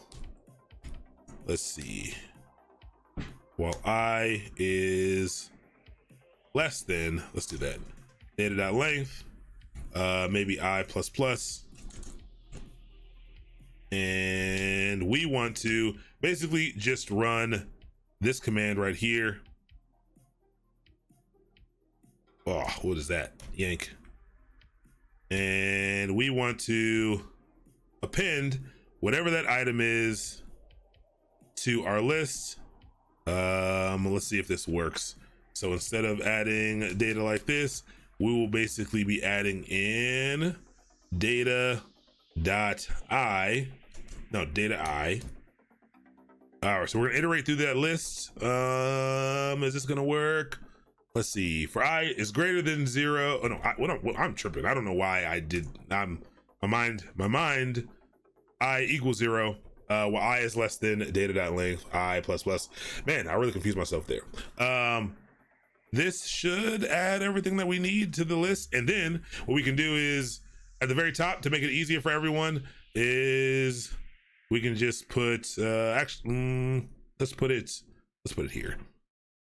We can say, how do we do this? We say, let's say our list, data list is equal to a slice of, what is it, strings? Is that what we're doing? Strings.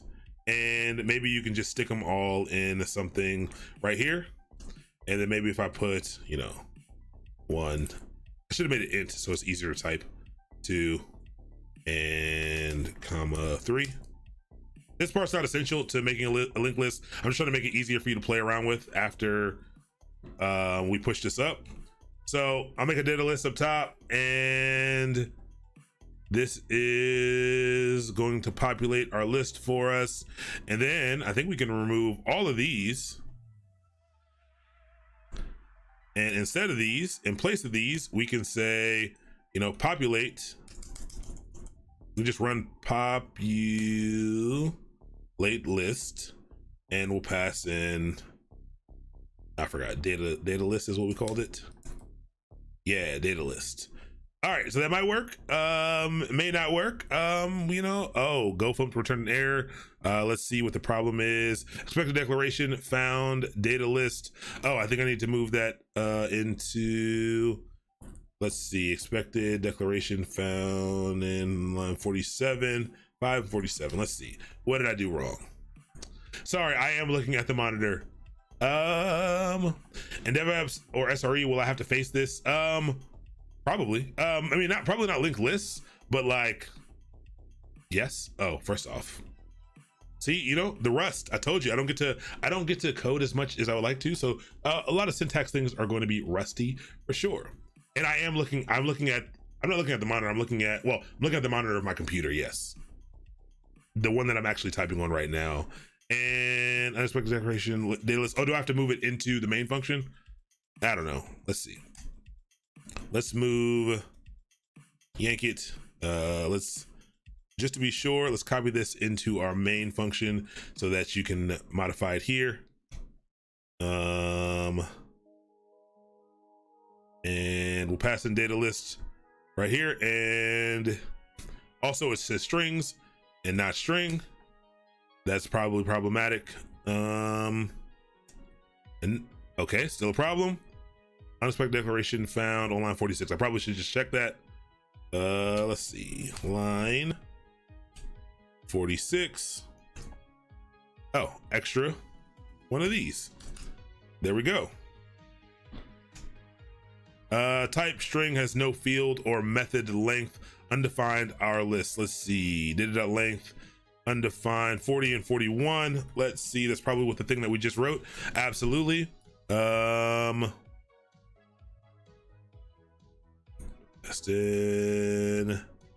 data length, no data I. What was the error?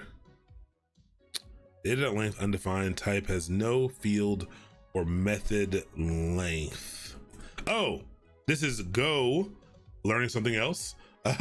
This is Go. This is what happens when you move in between different languages. That is not how you find the length in Go. I think it is len instead. Something I always have to look up every single time. There we go. So maybe that'll do it. And undefined our list. Let's see where that's at. Our list. Undefined our list. Where did it tell me what line that was on? Oh, right here. Undefined our list. Data list. Let me see. What line was this on? 41. Last thing. Oh, capital. So actually I don't even need this. Yeah. Oh, actually, I have to actually, do I have to actually take this in? Because we're creating it here, our list dot add, is it available here? Let me see really quick. What's the error here? It's undefined our list. Let me think really quick. You should be able to recognize it probably. Oh yeah, you should probably be able to recognize it. I don't think it's super important. Like I said, I've been in the industry for a long time. I've never needed to do this, like as a DevOps or SRE person. I've never needed to do linked lists at least, but absolutely needing to write Go. Like we aren't writing any, all the code, the Go code that we're writing is normal Go paradigms. Like we're not doing anything special here. Like it's normal Go paradigms. But yes, it is, our problem is scoping. Our problem is scoping, but I'm wondering if it's even worth dealing with right now, because I feel like I feel like it's a waste of time. To be honest, I think we can just take this and put it, well, now I want to I want to make it work now, but then we're gonna have to return stuff back down here, and then we're gonna have to save it to a new thing and put it back into our data list. Yeah, we'll comment this out for now. If somebody wants to get it working, feel free. Wait, let's see. Control V, J, Shift I / escape. All right, and we will take this line. We'll put this back right here. We will we'll comment this out, and we'll comment this out. And if you want to get it working, feel free to get it working. And this is how you get one thing in there. And we will say add data 1, and we'll copy this. Let's see, 2 and 3. Whoops.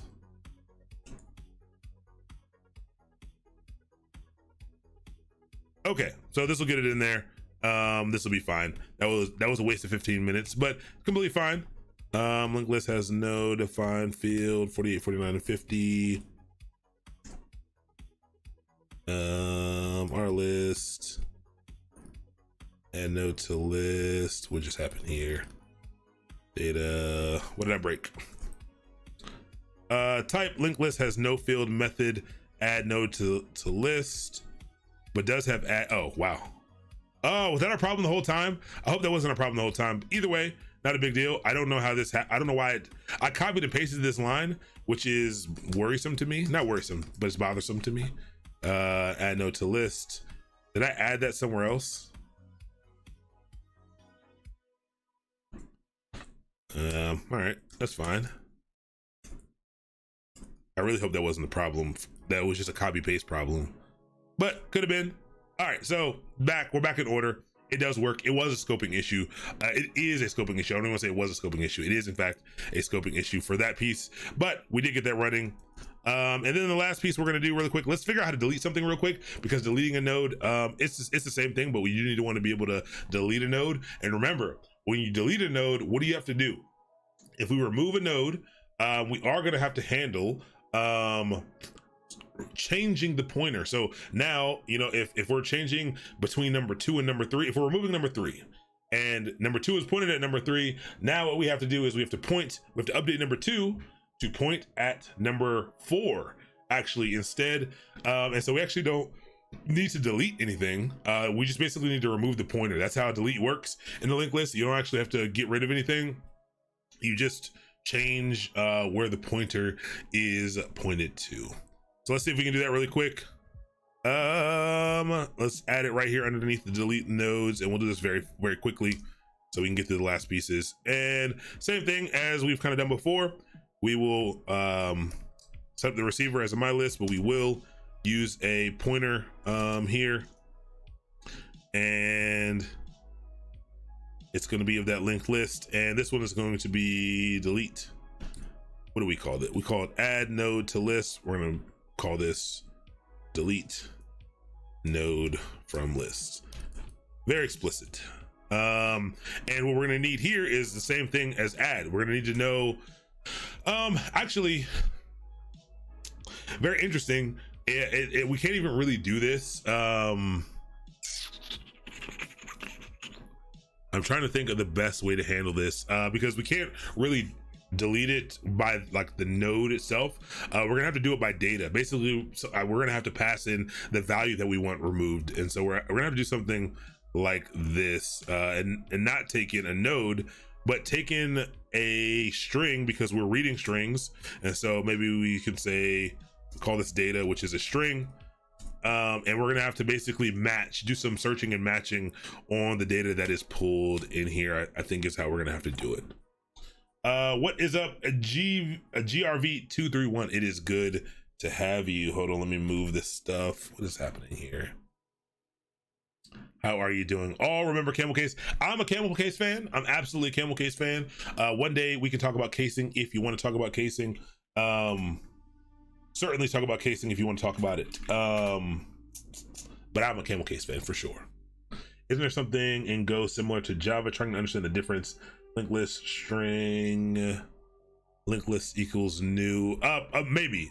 Possibly. There might be a paradigm to implement a linked list. No problem. But I don't know what that. I don't know what that is. But mostly because I don't usually have to do it. You could delete the nth element to make it easy. Yeah. Yes, that's true. I could delete the nth element because if I do it this way, then I'm gonna have to do a lot of handling. I'm gonna have to handle when there's when you try to delete the first element. I'm gonna have to handle when the list is empty, and I'm gonna have to handle a couple of things if I do it this way. We could do the nth element, and so we can just do a yeah, this makes it easy. I like that. Thank you very much, Z-Hawk. I appreciate that. That makes my life much easier, actually. And we'll call this node, which is gonna be the integer. So we're gonna tell it which node to delete. Yeah, we're gonna tell it which node to delete. Appreciate that, Dreamy. Well, first off, thank you so much for the Twitch Prime sub. It is good to have you, but thank you. I love totally consistent. I swear, Casey. Yes. I don't like what you're doing at all. It's bothering me that you are kebab casing and snake casing and camel casing all at once. It's bothering me a lot, and now I'm slightly uncomfortable. All right, so let's get through this piece. So deleting an individual node item. So what do we need to do? We basically need to iterate through the way that we're doing, and we need to update that pointer. We need to update that pointer to what we need for what we need. So we need to, it's not zero index, so that's probably good to know. And we already know the head, so maybe we just need to do something like this: delete node, it's next.back join back.next. Oh, is that a thing? Is that a thing that I can do? So it's next.back join back.next. I don't know about that at all. Don't be uncomfortable. Yeah, you know, I don't like being forced to do anything. But you know, I'm still a little bit uncomfortable. I don't next.back join. So I only think next.back work. I don't think next.back works in a single. We have a one-way linked list. I'm not sure. I don't think next.back works unless we implement the double links here. Like I think we actually have to update, you know, what we are doing. And so we probably need to check for the one. We probably need to like be deleting from earlier on than like, so if you iterate through and I need to delete the third item, well, I guess this actually changes a lot. We actually know exactly what to do here. But we're still gonna have to handle, I actually think we're still gonna have to handle some things. Yeah, let's whiteboard this out really quick. Let's whiteboard this out. And I actually don't know if the number is better than the value. They're about the same though. But all right, so you got your things here. You got them going through. One, a 2Z, and a 3Z. So if we want to get rid of number 2, we want to X out number 2, take it on out of here. What do we have to do? It means that we need to go to 1. We need to make our way to 1, and we need to update our pointer to go to 3 instead. That's really all we need to do. So we're going to be passing an integer, so we're going to pass in a number. So we probably need to, if we want to remove number 2, we probably need to iterate or traverse through to the one right before the number that was added. So n minus 1, the number that was passed in minus 1, which we're still going to have to handle. The number, I guess the number must be greater than 1. We can handle that. And then we're going to have to update the dot next to point to dot next. I think that's what we're gonna have to do. So we have to iterate up. So let's say there's 4 here. Let's say there's 4 here, and we wanted to delete we wanted to actually delete number 3. 3 is going to get the axe. We need to iterate over to 2. So if 3 was passed in, we need to iterate over to n-1. So iterate over to n-1, which will take us to 2. While we're on 2, we need to point this pointer over at 4. So we need to make 2.next equal to 2.next. I think that's what we can do. I think it's what we can do, and I hope it's what we can do. Let's see. Does 2 stick around as a garbage collected? I don't know, actually. I don't know if it's garbage collected or not. It's probably garbage collected, but I don't actually know.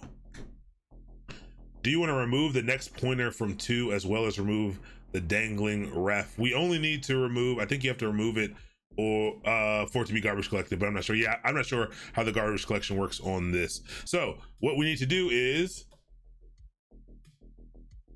we need to iterate over. So we can say for what do we do here? We did mylist.length greater than 0. We can say n minus 1 greater than 0. First off, welcome Dan Joe Koga. Welcome to the channel. What's up, Remark? Welcome. Welcome to the channel. So n-, wow, that feels weird. n-1 is greater than 0. That feels wrong. While n-, we want to run this. When do we want to run this? Hold on, my mind's blanking. Hold on, it's getting late. We want to run this as many times. Let's count up. Maybe we count up instead. Maybe we set it up. Maybe we set a counter. Maybe this will help. Maybe this will help me mentally, and then I'll think of a way to do it in a one-liner, or not even in a one-liner. I'll just do it here. I, again, is equal to 0, while I is less than n-1. We want to run this. I think is, or maybe, yeah, n-1, because this is not 0 indexed, right? That feels okay, but let's see. Let's just see. And then what we want to do when we do get there is, let me look at the screen again. We said we want to do the current head. We want to do, I actually think we want to do what we did down. So the print will go through, I think, do we need to do the exact same thing? We might need to do the exact same thing to set up like the current head is equal to my list dot head. And then in here, I think we need to do, as you iterate through each time,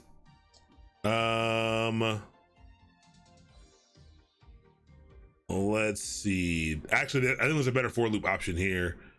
I think we can do for, no, let me leave it there for now before I confuse myself. Current head, set it equal to my list of heads. So that's the current head. And I think we can do much of the same here, where we can set the current head, again, equal to current head dot next. But it only needs to apply once. We don't need to do that. So actually this is not right. n-1 dot next equals n dot next.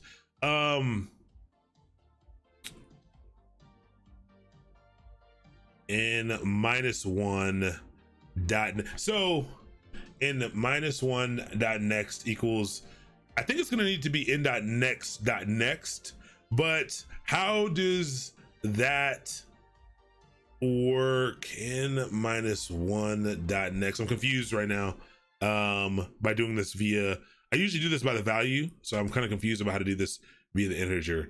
I'm trying to think how the n-1 dot next is going to be the where we want to be, and we're changing the dot next. So yes, so that that is what the end statement is going to be, whatever the current, like whenever we get to the current head, which is going to be basically the head that is at n-1, that next is going to end up equal to the net. It's going to end up to the next that's 2 away, basically. Right? I think it's going to end up having to be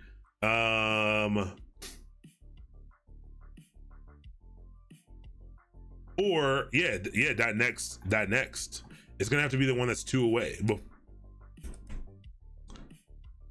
Is what I think is going to need to happen. Like, that's the end state. But it's going to have to be when it only needs to run once, though. And so like it feels dumb to put an if statement in here because it's going to need to run on the last one. This, like, I feel like the parameters in which to run this for loop, I feel like are wrong. Or not wrong, or they're verbose and unnecessary. I'm also not sure, what does the putting the n.next in parentheses, what does that do? Oh, so yes, n.next, you are correct. You are, that is a correct statement, because not n-1.next, that is exactly what this line is saying right here. That is the same thing. You are right. But I don't think we can, because we're not going to be on that current node. I don't think we can do that. I think we have to call it by n.next, unless those parentheses are going to do something I don't know. But what the for loop is wrong. Let me see. So we need to iterate to the head. Oh, so maybe actually we just need to do this to set current head.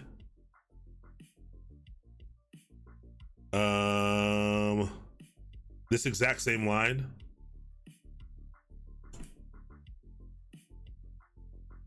Hold on, let me see.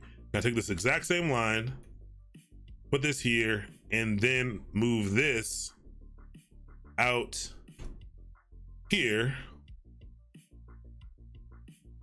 Maybe this is it. And before I check here, so it'll loop through and it'll end up on the proper current head. And then now that once current head is set, it will then make its changes. I think may work. Yeah, so I could do well, I'm not sure if I equals node. So because we're checking the number, because we're not checking the value, of the nodes, we're picking the 4th node in the list. I'm not sure that if is gonna work over size of list. Yeah, so like what am I checking with on the if statement? If I equals node. Oh, no, that does make sense. That makes a lot of sense. Interesting. But does this work? I feel like this, hold on. I feel like this works. I feel like it'll do the same. I think this will do the same iteration. I'm gonna save this, not save it. I'm gonna comment this out. I think that makes perfect sense. Ziok. Let's see. I think this will work. I really do think this will work. It might need a change or two, but I think this will work as well. Let me, current head dot next line 31. Also get rid of the D on line 31.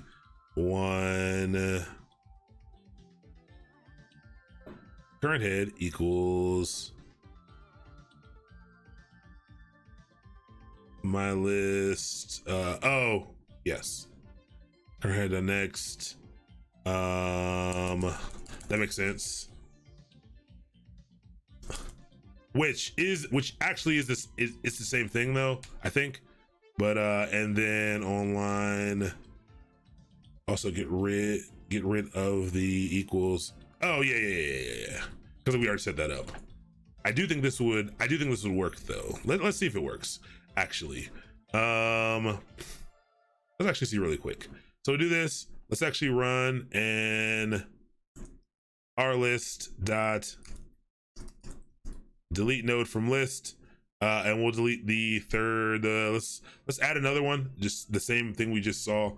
Yank, paste, and we'll go 4 here, and we'll delete this node from the list, and we will delete the third item from the list. So it should now go 1, 2, 4, if this does in fact work properly. And let's see. We have an error here.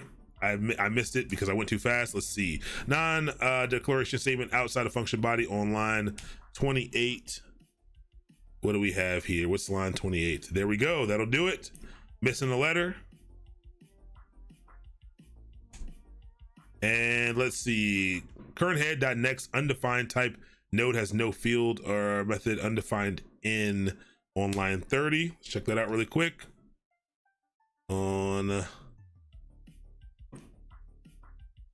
oh, I don't even know why I called it. It's node.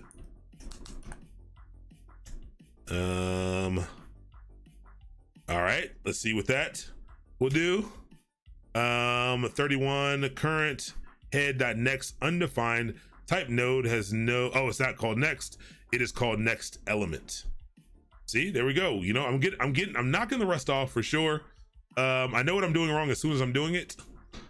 As soon as I read the error, these are all next element. Next element is what we called it. Next element and next element.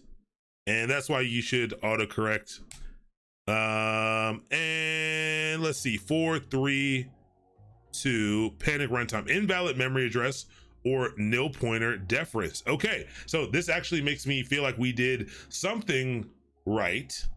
Or something we deleted it makes me feel like we deleted something, but it seems like our logic is a bit off, and it seems like it's some type of out of bounds error or something, and it's probably because we never updated the amount. I think we need to update after we change this. I think we need to remove my list dot length. Then we need to remove one from the overall thing. Yep, select the nodes you want to delete, then connect the previous node to the next node. Yeah, I think we need to actually update that list. And there we go. 432, I wonder, that seems like the wrong thing's deleted, but let's check in a second. Okay, so it's working now. 1, 2, 3, 4. All right, so we have 4 items. If I remove this, if I remove the deletion, it does let us know that we have 4 items in this list. 4, 3, 2, and 1. So that looks good.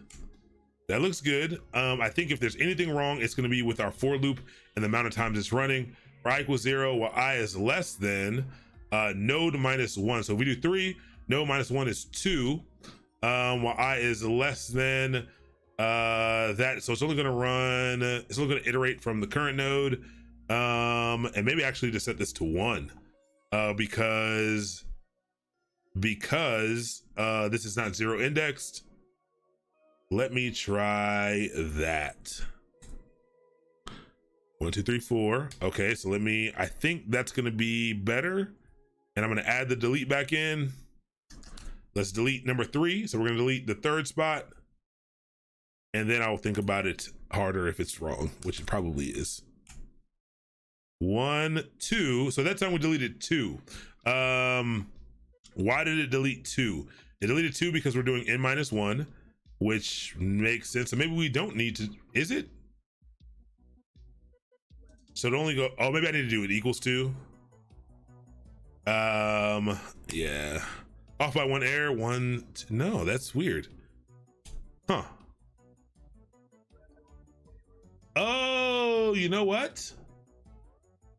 Hold on. Am I tripping or am I right? Or 1 goes in first, that pushes it up the ladder. No, I think that was right. I think that was actually right. 2 should have been gone. That was correct. I'm tripping. That was actually right. I'm thinking about the ordering of the numbers. I was wrong about the ordering of the numbers. This is correct. Why is it correct? In my mind, just because I wrote the numbers 1, 2, 3, 4, rather than really thinking about what's happening. 4 is the last item in, and not 1. It's not starting at 1. 1 becomes the tail.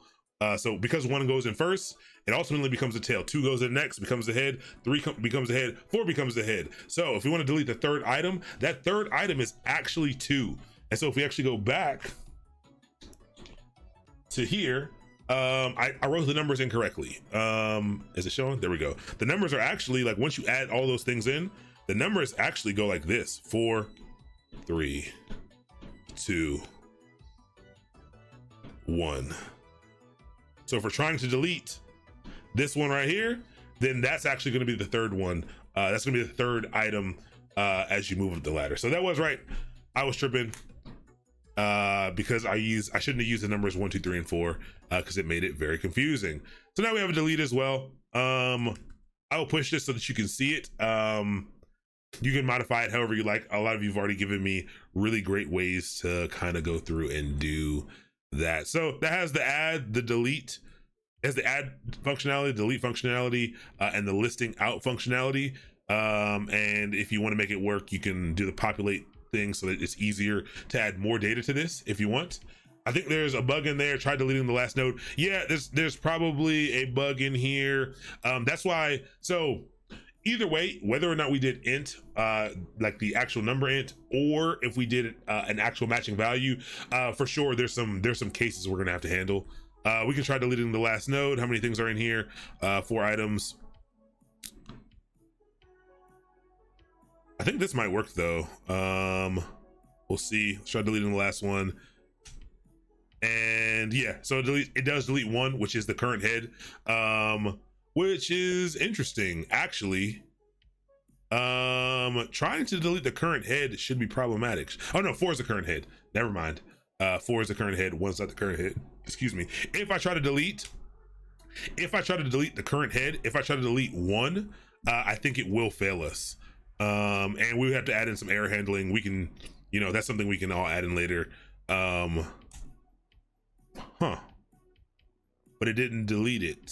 It deleted 3, so deleted the first item. Maybe this 0. Oh, it is because we are. Yeah.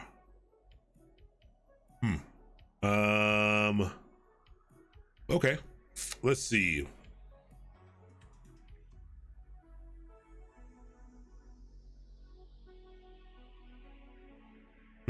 There is, yeah, there's an off by 1 here that's problematic, and it's gonna be, I don't think I can ever delete that. Try to do -1 at 1. It should have tried to delete 1, but either way, you can't actually you can't easily delete the first node, head node anyway. It's problematic, and you usually have to handle that anyway. So yes, I do think there is a bug here, but I will leave that up to you all to fix. Almost works. I mean, it works, but it is off. It is off a bit. You're right. Good catch. So this is our implementation of linked list. Again, this was us running through and trying to do it, off the cuff, but we implemented the data structures that we needed. We implemented these structs. If you were going to be doing something like Python or JavaScript, you're going to be using classes for this and implementing methods for those classes that do things like add and subtract and stuff. A lot of the other languages also provide you some a lot of other languages also provide you the tools to make linked lists a lot easier. I think that Go probably does as well. But I don't know about it just because, again, it's not something I needed to dive into for Go. So check it out if you can. Try to check it out. Again, it's okay if this is way over your head. What I need you to understand tonight is that linked lists are simply individual elements that are that have pointers attached to them that point to the next element in the series, and that understanding that you might have to iterate or traverse over these things to get to the element that you want, and that you have to build out this data structure, that you have to build out the tooling around this data structure, what it does, how it works. Generally for these types of structures, you might have to do structure your code in a way that implements the functionality that you want for them. So I'll push this. Now, like I said, this was going to be the most difficult of everything that we did tonight. So real quick, we're going to go over stacks and queues. Stacks and queues, pretty simple. They're actually pretty simple in comparison. Stacks, these are collections. These are collections, and they're going to be using underlying collections that you're familiar with. Here we're going to be using slices, which use arrays underneath those as well. But these are stacks are last in, first out collections, and this is the important part of a stack. If you don't get anything else about a stack tonight, this is the important thing that you need to know, is that it's last in and first out. Think about, look over on the left as these candy bars are stacking up. It's exactly like this. So when you stack something up, if you're stacking books, you stack one on top of another, you can't pull the book from the bottom unless you want to play Jenga. You can't pull that book from the bottom. You stack those books up. You have to pull, if you want to start to grab things, you got to start pulling stuff from the top. So the very last thing that goes in the collection is the first thing that's accessible in the collection, the first thing that's going to be processed in the collection. So you go up, and that's going to be the first thing that happens there. So LIFO. So if you haven't taken economy, you may have never heard this, but LIFO, it's a thing. Last in, first out. And the two ways that you kind of get things in and out, same thing that you're familiar with arrays. When you're ready to get something into a stack, you push it in, and when you're ready to get something out, you pop it out. And usually pop is popping off the last item that was there, but that's something we'll have to implement. And then queues are similar, but there is a different processing order. So yes, it's the same collection, essentially the same collection of data, but this one is LIFO. So this is actually this is not, I don't even know why that's not LIFO. This is FIFO. I didn't mean to put that. This should be FIFO. First in, first out, not LIFO. I don't know why I put last in, first out.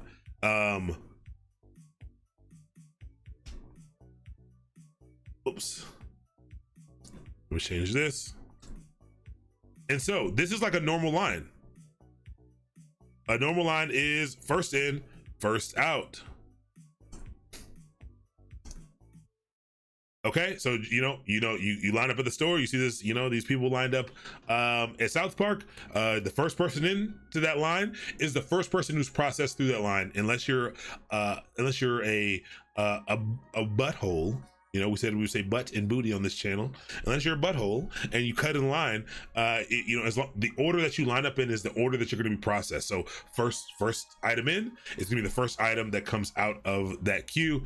And the two actions here are referred to as in-queuing and de-queuing for queues. So in-queuing is throwing something into the queue, and de-queuing is pulling something out of the queue. So very similar to pushing and popping. And we can like, basically once you set up one of these, you've set up both of them, and you just have to modify the logic a tiny bit on the removal, on the DQ, or on the the DQ or on the pop. So both of the removals are where you're gonna have to change the logic. So we can really write one piece right now and then copy it and have both kind of done here. So let's set that up really quick. What's up, Coach Riv? How are you doing? Losty CS, it's good to have you as well. Destro Camel, good to have you. In Wilcox 88, welcome. P Machado, good to have you. I think I got everyone. Cool. So real quick, let's just do a stack in the queue. We will do which one's easier to do first? One's really easy, one's almost really easy, but yeah. On a side note, don't confuse DQ for DQ, which is double-ended quotes. That is fair. That's very fair.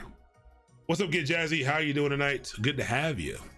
All right, so what we're gonna do really quick is we talk about stack first. So let's talk about a stack first. I think I prefer to write queues.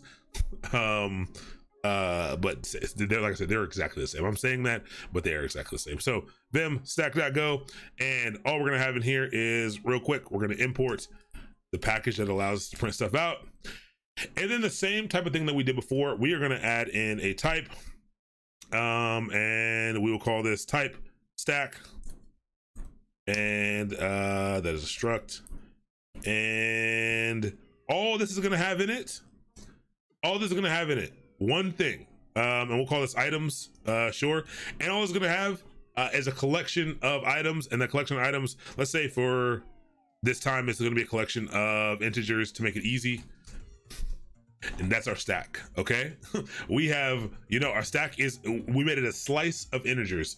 So in a, you know, an array in most cases, but yes, a slice here. So a collection of data is going to be our stack, and then we just need to implement the things that we need to implement. So we might say something like this: we need to make a something to push data into stack, and then we need to write something really quick to remove to pop data off the stack. I'm not gonna lie to you. Also, I used to always get stacks and queues. I didn't get them mixed up. I remember which one was first in, first out, and which one was last in, first out. But whenever, like, I'll show you when you write it down on paper, it's very confusing which one is which. So let's see. Let's push some data in, and so we'll set up another function here, and we'll do it the same way so that you're hopefully you're equally as comfortable with what we just did before and what we're going to do now. So to push data in, we are going to do the same kind of receiver here, this method receiver, and we are going to say we're going to call it our stack, and it's going to reference, you know, a stack here, and we're going to call this push into stack. Very descriptive here. And that is going to take, we need to push things into a stack. What kind of things what kind of data are we collecting in our stack? We're collecting integers. So I'm going to say num, and it is of type int. And yeah, and that's going to push some things in. And all you need to do here is Google how to add an item to a slice in Go. So you're basically just adding something to an array. So this is kind of normal. This is kind of, you know, this is kind of a layer on top of some normal stuff that you want to do. And I think that the way that we do this is to do our stack, which is our stack dot items is the actual array that we're going to be adding to, or the exact slice that we're going to be adding things to. And the way that you add things, I believe, is append, or am I thinking of Python? No, I think it's append. I think we append, and then I think we tell it what we want to append. And then so we want to append the number that's passed in. We want to append that into our stack.items. I think this is the syntax for appending. I think it is. And let's see what that looks like before we pull the pop, because again, the pop is the piece that's different between the two, and the processing order, and the part that's going to change. So let's write our main function really quick so we can test this. Func main. What do we want to do really quick? Let's try to, you know, let's set up a stack really quick, and let's say new stack is equal to an empty. Let's create an empty stack really quick. Type stack. All right, and what we're gonna do really quick is let's try to do new stack dot push into stack, and we'll try to push a number into our stack really quick, and let's try to push the number 5 into our stack, and then let's print. Let's try to print our stack here. Percent. I think let's do the. Let's do the plus v. New line jargon here, and let's see what happens when we print out new stack, and let's see what this looks like. Let's see if our push command is working. All right, first argument to append must be a slice, have int. Okay, so we need to, the first argument must be the slice, so I did this wrong. So maybe it's flip-flopped. Again, remember, I just, you know, I can look this up, which I'm about to have to do if this doesn't work. I think I might have had them flip-flopped, so maybe it's the actual slice first, and then what we want to append. All right, that works. Okay, so our stack, we were able to append an item to it, no problem. So this was the push that we were talking about when it comes to stack. Now, remember, stacks are last in, first out. A stack of books, you stack from the bottom, and if you want to get down to the bottom, you gotta start pulling books off the top. So the last one to go in has to be the first one to come out. And so that now, when we have to keep that in mind when we are making our pop really quick. And so we need to say FIFO, just to Oh wait, LIFO. Just keep it in the back of our mind for what we're gonna do. So let's actually let's start writing this really quick. Knock this out really quick. So func, same thing. R stack, same kind of signature up at the top, same function signature or method signature, and we're gonna say pop. Pop out. Just to be clear, I'll say pop out of stack in case you're not familiar with the term pop, but I want to keep using the terminology that we need to use. So we want to pop something out of the stack. We're gonna take in the same thing. So we're gonna pop the number out of the stack. And how are we gonna do this? So this is going to work a little bit differently. So we need to make sure that we pop off the very final thing here. What is up, a hacker? How are you doing? I like it. You are a hacker. What's up, Joe Flu? Yes, FIFO and LIFO just doing a little bit of economics over here. Yeah, basically, you know, if you didn't do economics class, then you should in fact go look up LIFO and FIFO for processing and understanding how these things do work. Okay, so a lot of the times, if we're going to be processing these things, you know, right now we haven't been collecting anything, but when you pop data off a stack, usually a pop means that pop in, you know, that function in most languages, most tooling is to be able to remove something from the very end of a collection, and then but also return that value is what popping does. And so if we are processing, or we're worried about processing, we need to save that, and so we actually don't need to take in anything. Why don't we need to take in anything? Because the nature of the processing, you know, there's no choosing what to remove here. It's last in is the first out. So we need to, whenever we are popping something off of here, it always has to be the very last item of what we're doing. But we probably need to return something, and it's an integer. We're working with integers, and so integers are what is going to get set up here. Now, this is a slice, and a slice is in fact indexed. So we can, you know, we know how many things are in there. We can use things like .length or len to find out how long these things are, and so we can use that information here. We can definitely use that information here, and so we can check the length. You know, so there's a couple ways to deal with slices.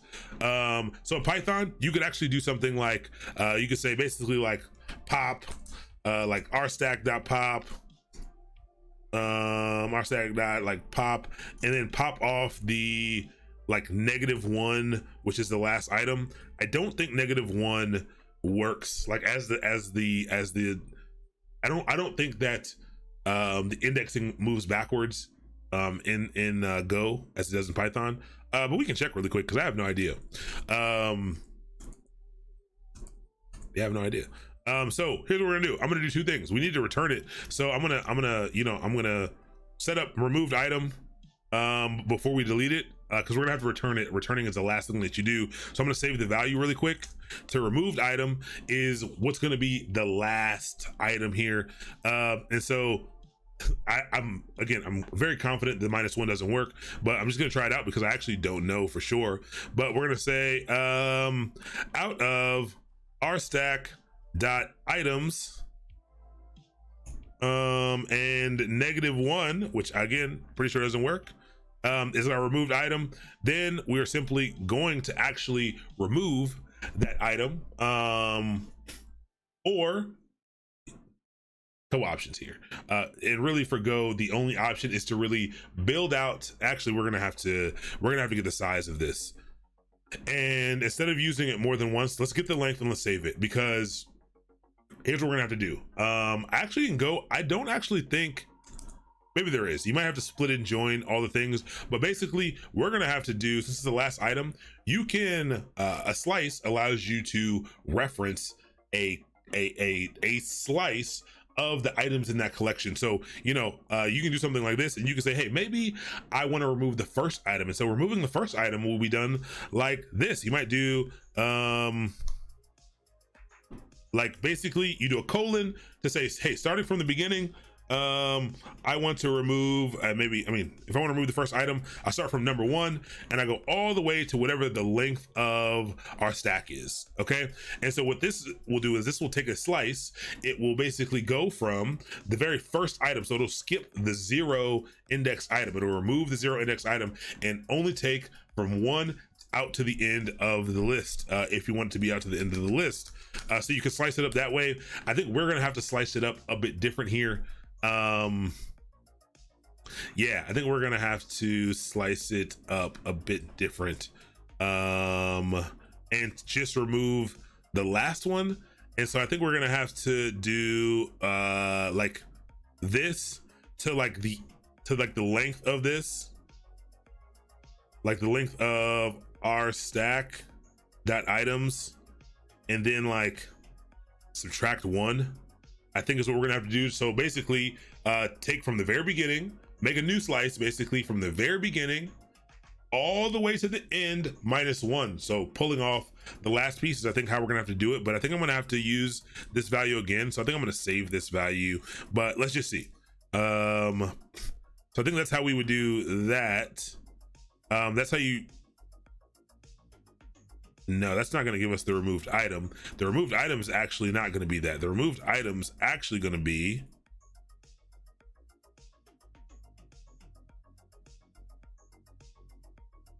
our items. I think it's going to be this, not minus 1, the length of the items. So basically we're saying, hey, whatever the length of the items is going to be the index of the item that we should remove, and then this is how we're going to remove it.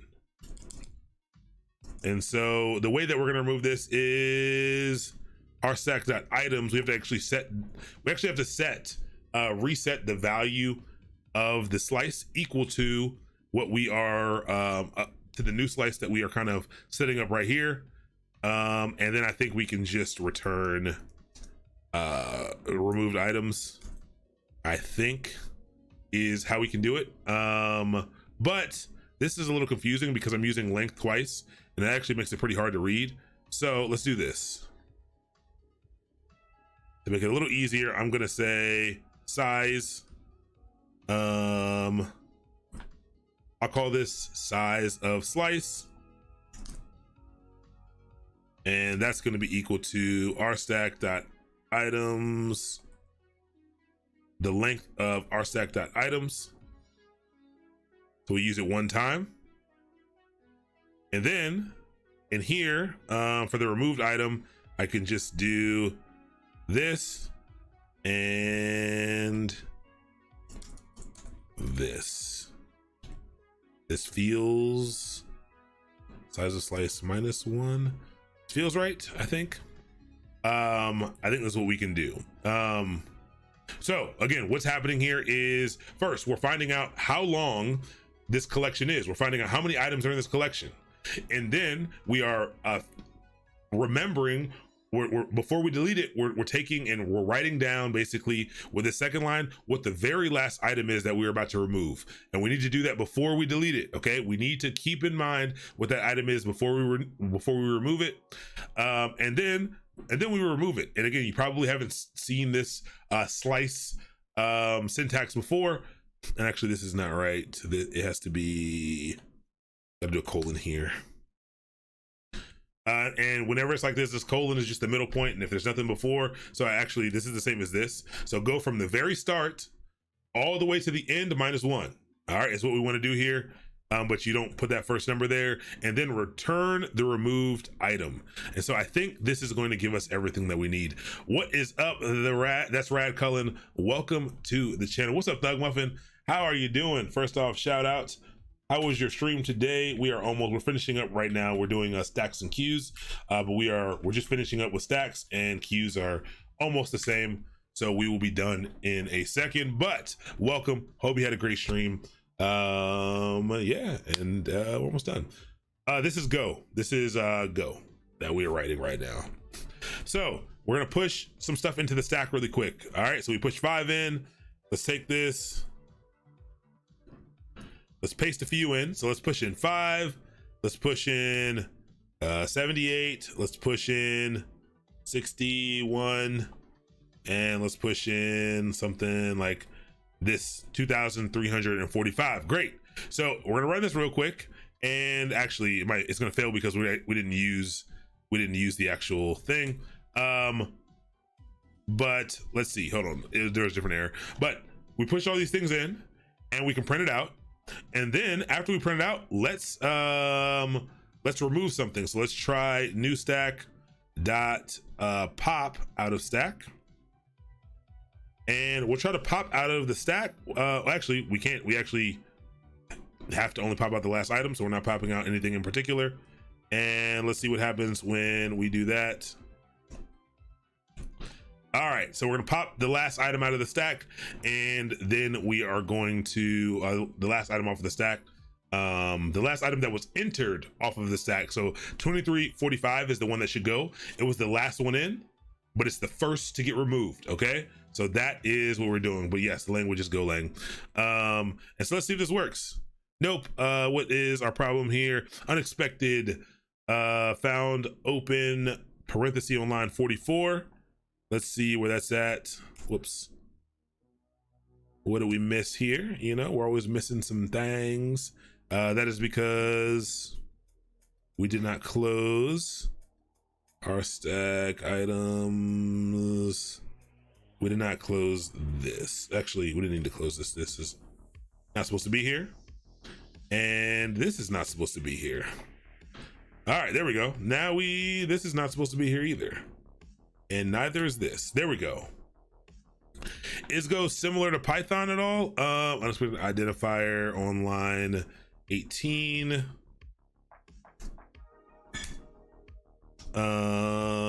Is it similar? So it's the kind of opposite type of language. So Python is dynamically typed, interpreted language. Go is statically typed and compiled, so it's strongly typed. Go's not object oriented, but it has object oriented properties. That, like, you know, with structs, yeah, you can kind of do things like in a similar way. Yeah, they're not really. I wouldn't say they're similar. Yeah, they're not really all that similar, to be honest. But I do think they are. I think they have similar readability, but I don't know. Other people feel differently. I think they have similar readability, though, personally. All right, undefined size of slice, non-named. So 16, 17, 18, 18. Let's check that out. We got a lot of lines wrong. 16. So size of slice. That was dumb. I did not actually declare it and use it. And that actually might have fixed everything else. And actually this needs to not be that. And I think we are right now. Let's see, index out of range 4 with length of 4. So we got this right here.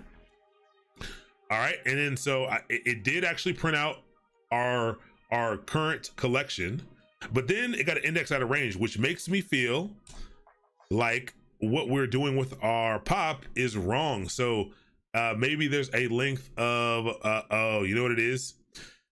The last item is actually, so it is 0 index, so the last item is actually -1. Actually -1, and this is -2. I could actually make the length -1 and then make this normal and then make this -1. I don't know which one I like better. Okay, I'll go with this. I'll go with this for now. So, you know, off by 1 errors. I think this will work. And then we just have a mismatch type here on line 16, invalid operation rsx.items -1. So I'm just doing that a little bit wrong. Oh yeah. Line 16. This has to go on the outside. Oh no.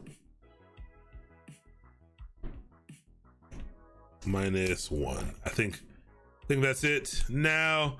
And there we go, except that removed 2 things. Why did it remove 2 things from our list. Did we do that twice? No, we only popped one thing off of the stack. So that's very interesting. Now we can do a little bit some quick troubleshooting really quick. It is popping off 2 items instead of 1. So it's not pulling off just that last one, but it is processing in the right direction though. So items was 5, 78, 61, 23, 45. And it's now only 578. No, it's 0 indexing. The reason why I had to do this is because of the way. Hold on, I'm actually really confused. Hold on, before I explain that, I'm gonna explain that in a second. Let me just figure out why it's popping off 2. Oh wait, it's removing an item. It's returning the removed item, so it should be returning to us first off. Let me see, is it actually returning the size of the slice? It's not, because we're not printing the size of the slice. So hold on really quick. It is removing 2 things, but let's print this out as well so we can see what is in here, to make sure we can see what is popping real quick. All right, let's see what's getting popped from the stack. The last item is the only thing getting popped from the stack, or at least it's the thing that's being returned. So hold on, we're close then. So the removed item is this, and then I guess maybe we don't need our stack dot items that goes up to, oh, I guess I don't need this. This feels weird. This feels weird, but that does do it. Feels off. So I could just do this then, and just do, no, because then I don't have to add -1 to both of those. Okay. Yeah, that does it actually. So that does remove, these, all these things get added. 2345 is the last thing that is put in. So last in is 2345, and it is the first to come out. So first, last in, very first out. So that works. Surprisingly, that was faster than I thought. This seems weird to me. But I'm also running through this mentally. We can probably clean this up a little bit as well. But this is LIFO. I mean, this is a stack, last in first out, and we can actually just copy this and modify it really quick to work for our queue, because the queue is very similar. The only processing that needs to change is the popping off stage here. So let's actually, what just happened?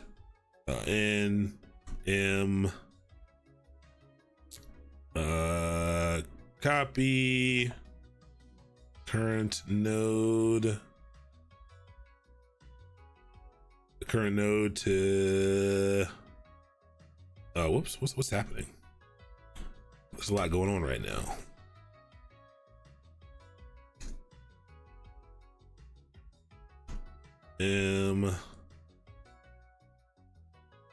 Copy to not stack.go, but queues.go. All right, so we open up queues.go. This needs to change a little bit, so let's change up what we need to change. Let's actually change all the word of capital stack to queues, just to make that a little bit easier. So stack, we'll change that to QUE UE. All right, so that's done already. And then we can leave all of the other stuff the same. We can push stuff in just the same. The underlying data structure is not different. It's not different. The only thing we need to change is how we're processing, pulling things out. So let's also change the name of the actual functions, because now we're not pushing into it. We are enqueuing.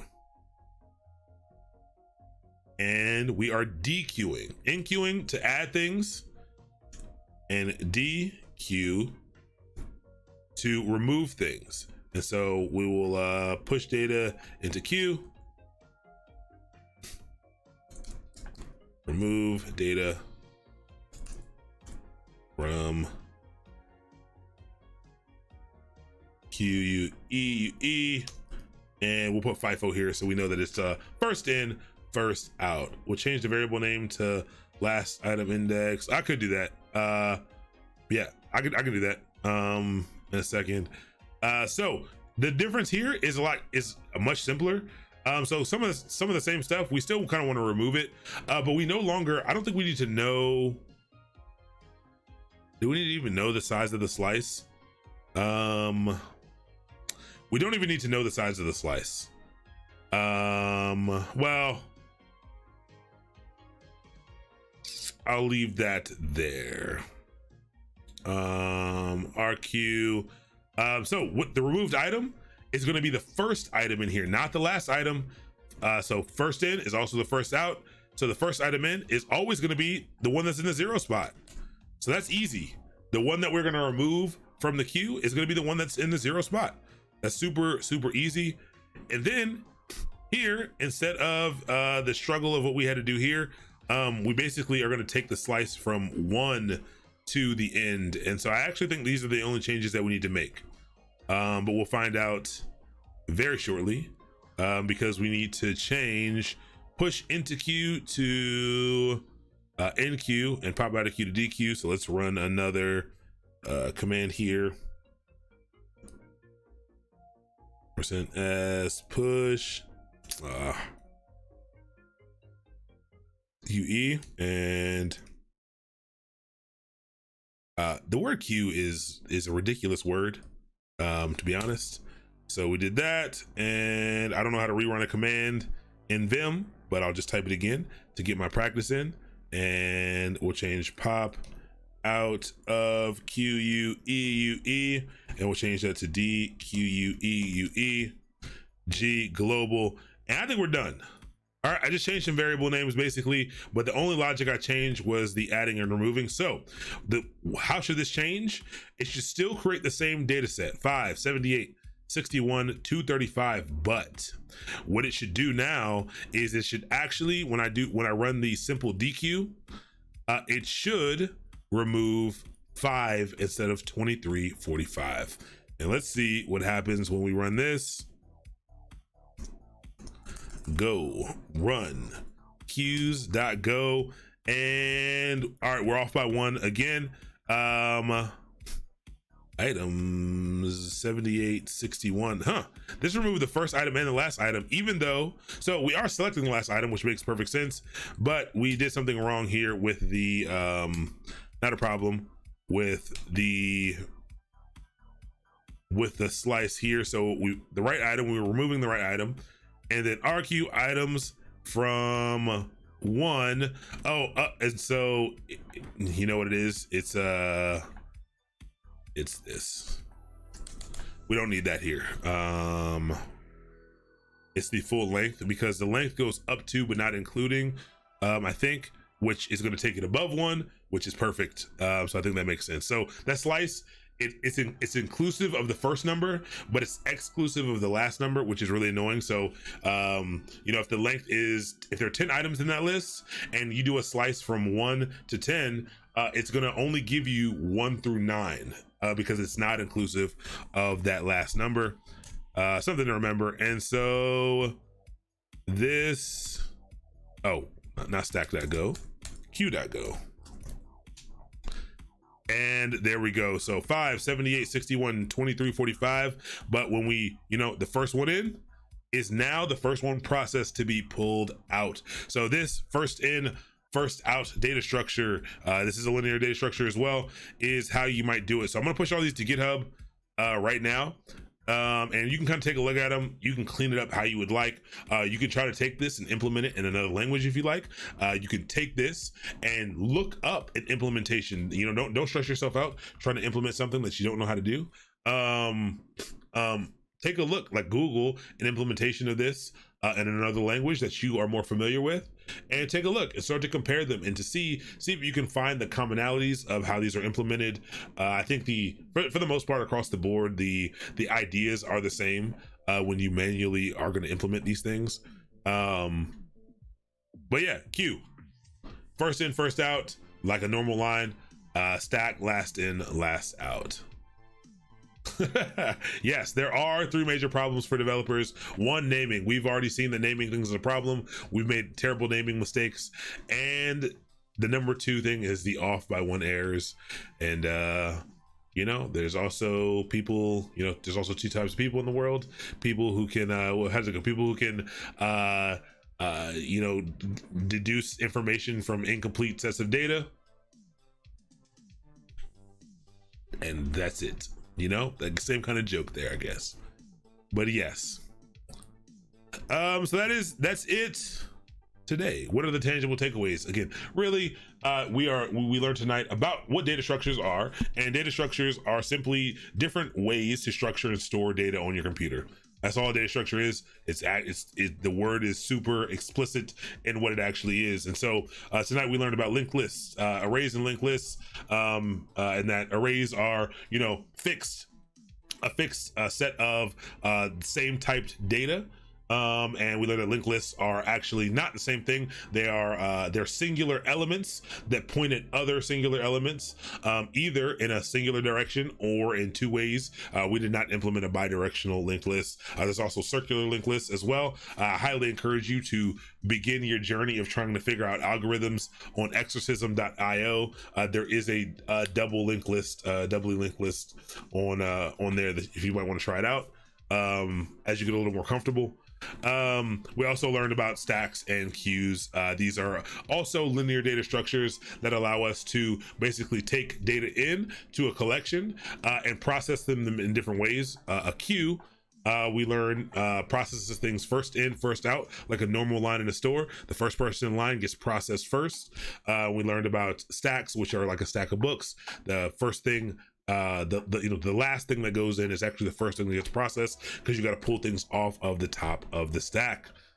That's it. That's all we're doing tonight. We will be back on Thursday for again, we'll be learning about hash tables, maybe tries. I think there's one or two other things that we might learn then as well. I can't remember what is in there, but I'll try to get back in and do them with. We'll probably stick with Go for the week, just to kind of keep with one language for the week. Yeah, and we'll knock that out.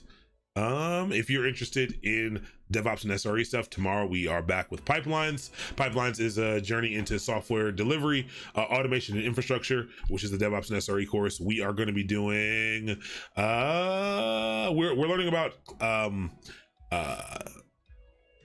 architecture, system architecture patterns, deployment patterns, not deployment patterns. We are on man, my mind is blanking. Systems architecture. We're working through some cloud migration stuff, different ways to cloud migrate. We are actually turning our reference architecture into true microservices. So we're going to be modifying our build pipeline and stuff tomorrow to make that work, making sure things are running containerized as well. And learning a little bit about code promotion strategies tomorrow. And then we're back next week with that, with all infrastructure as code stuff, where we'll just be writing a lot of infrastructure as code with Terraform, with Ansible, with Packer, with whatever we need to get our job done. Dream14, thank you so much for the follow. Good to have you. Persian Daddy, welcome to the channel. Tazoon Gator, Bert Stanton, Ola Seth, welcome. Uber Cruiser, welcome. Dawson Hammer Dev, it's good to have you. Good to have you all here. Very nice to meet you as well. Yep, you got here right at the end. But again, we're back tomorrow and we're back Thursday. We do stream Monday through Thursday. Yeah, so come on through. All of these do go up on all these series. This is part 5 of a series called Decoded. These do go up on YouTube. So if you hit exclamation point YouTube, you can catch up if you would like to catch up, or if you want to watch it later. But perfect, absolutely. I'll be back tomorrow. I'm gonna actually, after this, I'm gonna actually begin the upload of all the other stuff. I'll let it run overnight because of my terrible upload speeds. I mean, we're talking, I waited now and I have probably like 70 gigs to upload, and it's gonna take forever for my home internet. But you know, if I'm asleep, it doesn't really matter. This room will just get really hot, that's all. But cool, who are we gonna head over to raid this evening? Let's see. Let me see who's online tonight. Let me do it on my other computer because that's where I have to send you off from.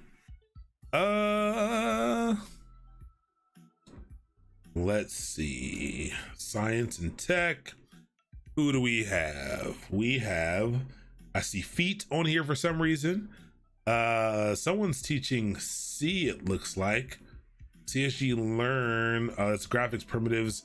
Yeah, I think that's where we might. Some coding guy. Let's do it.